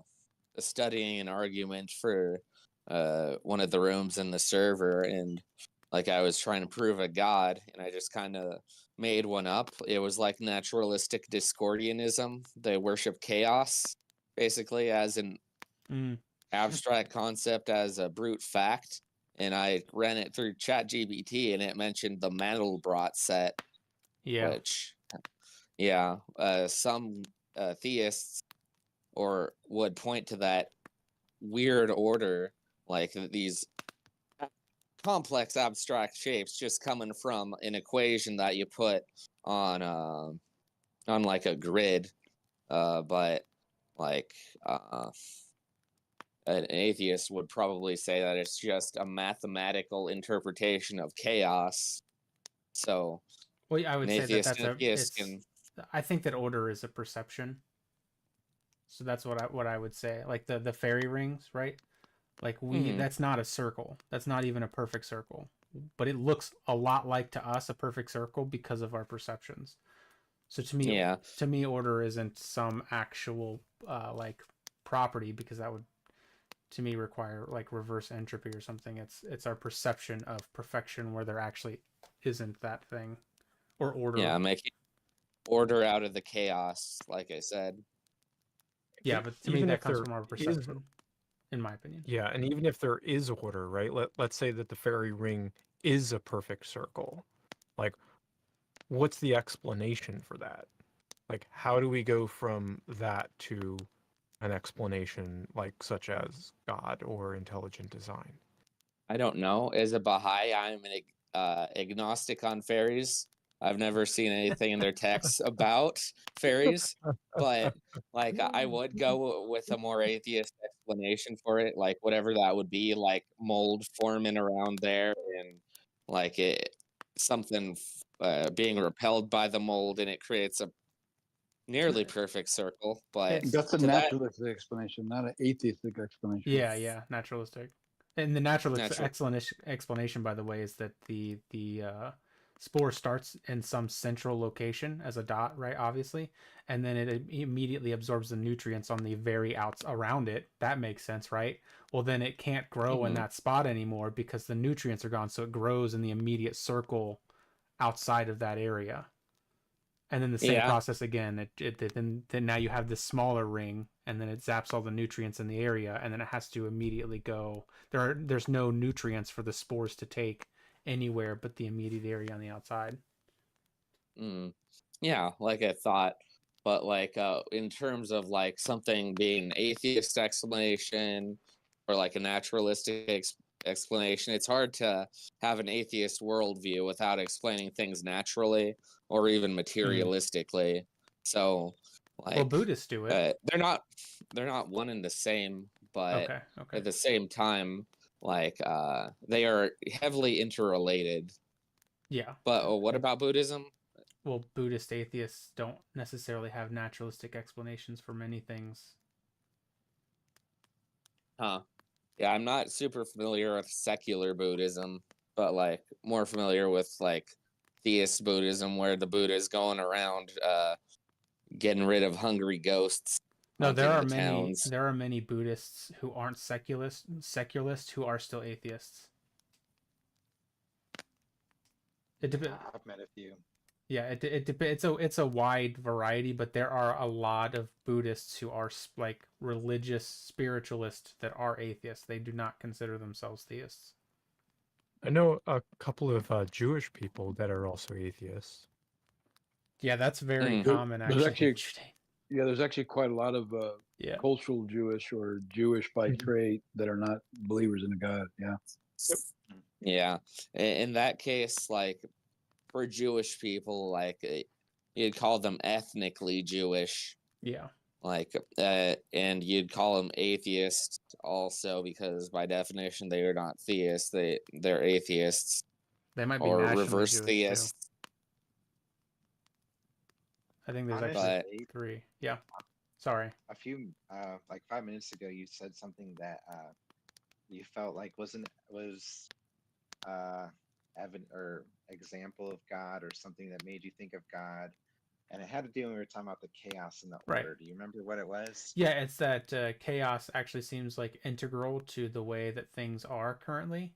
And then that's like poetic in a way because again, I think order is a perception. I don't think it's a thing that actually exists. I think it's something that we perceive. But still we perceive it and we understand that we couldn't have that perception without the chaos. And so there's this like diametrically opposed paradox that seems like innate in the fabric of everything, and that's poetic in a way. And usually when I start seeing poetic things, that's when I start to get closer to concepts of God or whatever, you know. like I don't know, falling in love is like considered like almost like a poetic way of finding God, like that you find someone that you love more than yourself. And but like love can go different ways. Like sometimes you love them so much you hurt them, sometimes you love them just enough that things work out. But like I don't know, it feels like God's love can go that some way, especially in the Old Testament, where like honestly, I have a lot of criticisms about the God of the Old Testament. Like, it's very No. hard. What? Yeah. No, not the God such a of the great Old guy. Testament. I don't know what's your problem. Yeah. Yeah. I'd name one thing that the God of the Old Testament did wrong. Name one. Maybe one. Yeah, maybe. Yeah. Oh. Wow. I'll make a theist out of you guys yet if you can't come Yeah. up with one. By the way, guys, my family on my mother's side is very much like evangelical Christians. Oh. Grew up in Arkansas, and they all like don't question the Bible even exists. Well, one of my grandpa's brothers, I was talking to him on the phone the other day, and he like came to realization of like, whoa, the Old Testament stuff is so messed up. It's So then gnarly. I dropped a seed with him. I just said, that they know all the stars are expanding from one central point. And then I just left, and he's like, "Oh, that's interesting." And then we just continue with the conversation. But I'm making a list of books that he might like the Dhammapada, like Joey sent me the other day, and then Yeah. like maybe the Iliad or maybe the Tao Te Ching, and because he spends all this time reading the Bible still, I'm like, maybe he might be interested in reading some of these other ones. Yeah, there's lots in the Pali Canon that he could read, but you could spend forever reading that stuff. I mean, there's just so much in the Buddhist religion. Yeah, my copy is like 100, 200 pages. I just searched. It was over 1,000 pages. Like You're cutting out. We're losing you. Yep. Was I breaking up? Yep. There you go. Yeah, you're back. Okay. But yeah, I got another Buddhist book that's like 800 pages, and it goes into the Buddha's teachings and words a lot more extensively. But like the crazy thing about this is that it took maybe 100 years before they started writing it down because it was an oral tradition. Like, yeah. Yeah. But I think more contemporary. Like there are lots of contemporary Buddhist writings that might be more, or current Buddhist writings that might be more like palatable, like Thich Nhat Hanh, like Oh writings, yeah. you know, Hmm. or I don't know if Thich Wan Duck's written anything, but they're Guam ducks. yeah, he is the one who self-immolated in Tiananmen Square. Oh, But or no, it wasn't Tiananmen uh, Square. I think it was somewhere else. Vietnam. Yeah, yeah, Was he it was. the Vietnam guy? I'm pretty sure he's Vietnamese. Yeah. Yeah. But yeah, those might, because I've tried reading like the Bhagavad Gita and the Dhammapada, and they're largely inaccessible to me. Like I can understand them on one level, but more contemporary, more update stuff is just easier for me to read. Yeah. That's like why I like my copy. Like the specific verses that it quotes. It's very short. Like and before each verse, like it exposits on them, so anyone can really get them. But let's see. Let's see how many chapters are even in this thing. Yeah, it's like 247 pages with 26 chapters. So it's an easy read. It explains things super well, and it is by a person named Eknath Iswaran. And you said that's what? What is that? That's his like Interpretation. the Dhammapada. Yeah. Okay. Translation, I mean. Yeah, it's the translation with exposition on how things work in terms of the actual scripture, giving it context, maybe considering later Buddhist concepts or other religions. Like this guy's written a decent amount of books. One of them, like it's different meditations from a whole bunch of different religions that he found useful. Apparently, a lot of people like it. Gotcha. Yes, some hobo. Sorry, I feel like we kind of derailed from what you were talking there a little bit. You said you were talking to your Oh, it's okay. brother-in-law or your brother? Was my grandpa's brother. So, he's voiced that he's realized there's flaws in the Bible, and every once in a while I'll drop something about science, like the stars expanding or whatever, because he's not against science. Mm-hmm. He was just taught that he had to believe this thing, and I think he's, and that's where I'm interested. Possibly going to show him, maybe send him books from other religious things, because if he likes the Bible, he'll probably like those too. One thing I want to point out, honestly, that I was blown away by something you said, because to you it kind of seemed like you saw the whole universe as chaos, and or that's how I interpreted what you said, and I came from the opposite viewpoint, or I saw everything as order. Even when I was an atheist, as an atheist, I saw everything as cause and effect, and but a psychologist pointed out to me once that people who might have a controlling parent, they might it's common for them not to believe in free will. So it was like Ooh, because I have this really cool experiment. Sorry, you had to bring up free will. Do you believe in free will? yes. Okay, all right. So I have a new No. question. Okay, I have a new question for people who believe in free will, okay? You ready for it? If you believe in free will, I want you to choose to never have a conversation about free will again, including responding to this question. That's ironic. Oh, There I you guess go. you're a determinist. There you You're a go. determinist now, some hobo. Congratulations. You couldn't do it. You could. Well, even if I could do it, couldn't somebody also say that I don't have free will because sushi told me to do something. and then Someone I could have couldn't muted do him it. and he couldn't respond.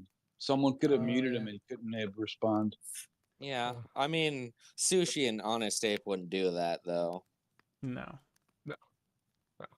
But yeah, I like Sam Harris's thought experiment on this. It's just like think of a city, and then so you think of one, right? And then it's just like examine that process, right? And it's like you think like maybe you think like I don't know, Tallahassee, right? Or maybe you think Austin, Texas, right?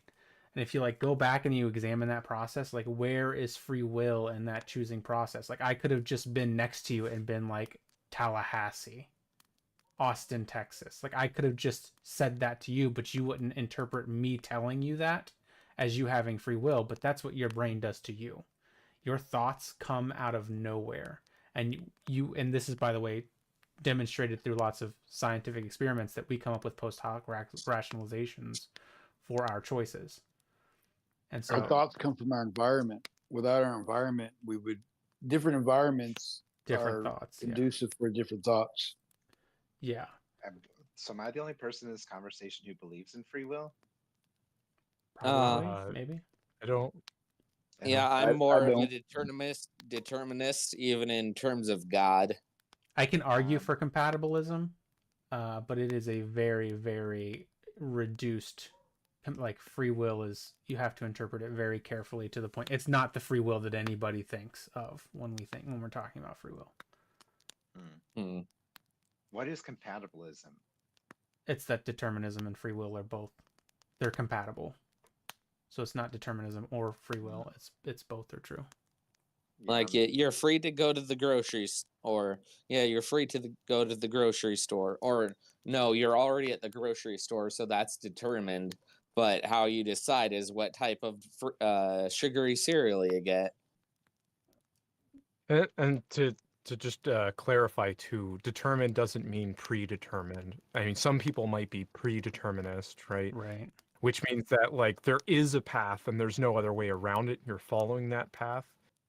But I think most determinists, well, I can speak for myself, but the ones that I've spoken about are just determinists in the sense that there is an outcome. We just don't know the outcome, Yes. right? Yeah, So like there's what you things that influences what happens. Yeah.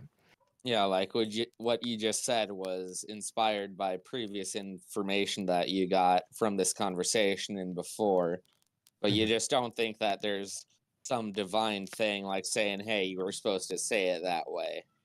Right. All right. Yeah. And the evidence seems to point to the randomness, right? That it's a probabilistic universe. So it's actually not just determined or deterministic, it's indeterminate, which is still a determinist position, but that means that there is a probability distribution, that there is going to be an outcome. We just don't know what the outcome is. Alright, so- Unless it's super deterministic, which there isn't Yeah, as much. deterministic indeterminism. Mhm. All right. Yeah, so like you have a deck of cards, right? And you have to pick a card, right? You're going to pick a card, but whether or not it's going to be like an ace of spades, like there's a probability of that. Mm-hmm. Yeah. Yeah. But yeah. But yeah, I think we're gonna wrap up here soon. But I wanted to finish off with what Samhava was saying, just so that I'm clear. The universe is by and large going from a state of order to disorder. So that is the way that things are. Our perception, like you can look at life and you can say, well, life is order. Well, no, life is still going from order to disorder. It just looks like it from our perspective, that it is more ordered than it is. Life slows entropy down. It doesn't stop or reverse entropy. Though entropy does, according to the second law of thermodynamics, it can probabilistically reverse randomly. Like the second law of thermodynamics is I keep saying average, but that's not the right word. It's a generalization. But our universe could be an instance where in a quantum field, randomly, entropy did reverse, which does happen, can happen over time. Yeah. I mean, yeah, these words like entropy and I can't think of the opposite, but like Extropy. a child extropy. Yeah. Sure. Like a child being born, like that's all you could say. That's like a reversal of entropy. Like it is creating something. From I our mean, perspective, but it is not technically a reverse of entropy. It's a slowing down of entropy. okay, yeah, I can see that. That's a better way to put it. Yeah, for instance, like you burn fuel, right, to get energy, but like in releasing that, like it You then have to. disperses the energy, Yeah. right? Like that's what yields the energy, is the fact that it goes from an ordered state to a disordered state. Yeah, you Mhm. have But to, it like and you yields have to some have work exhaust. that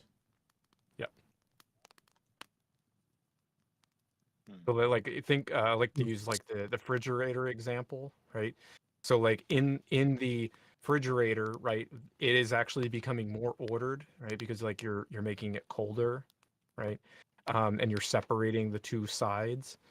But you know, it takes energy to do that. So everything that's going into that is ultimately creating more disorder out of it. Because then when you open up the fridge, right, then there it is. It's equalized itself because it's not a single system. We're inside of an entire system. Yeah. There's a difference between Mhm. closed and open systems. Yep. But anyway. And isolated. Yeah. Mhm.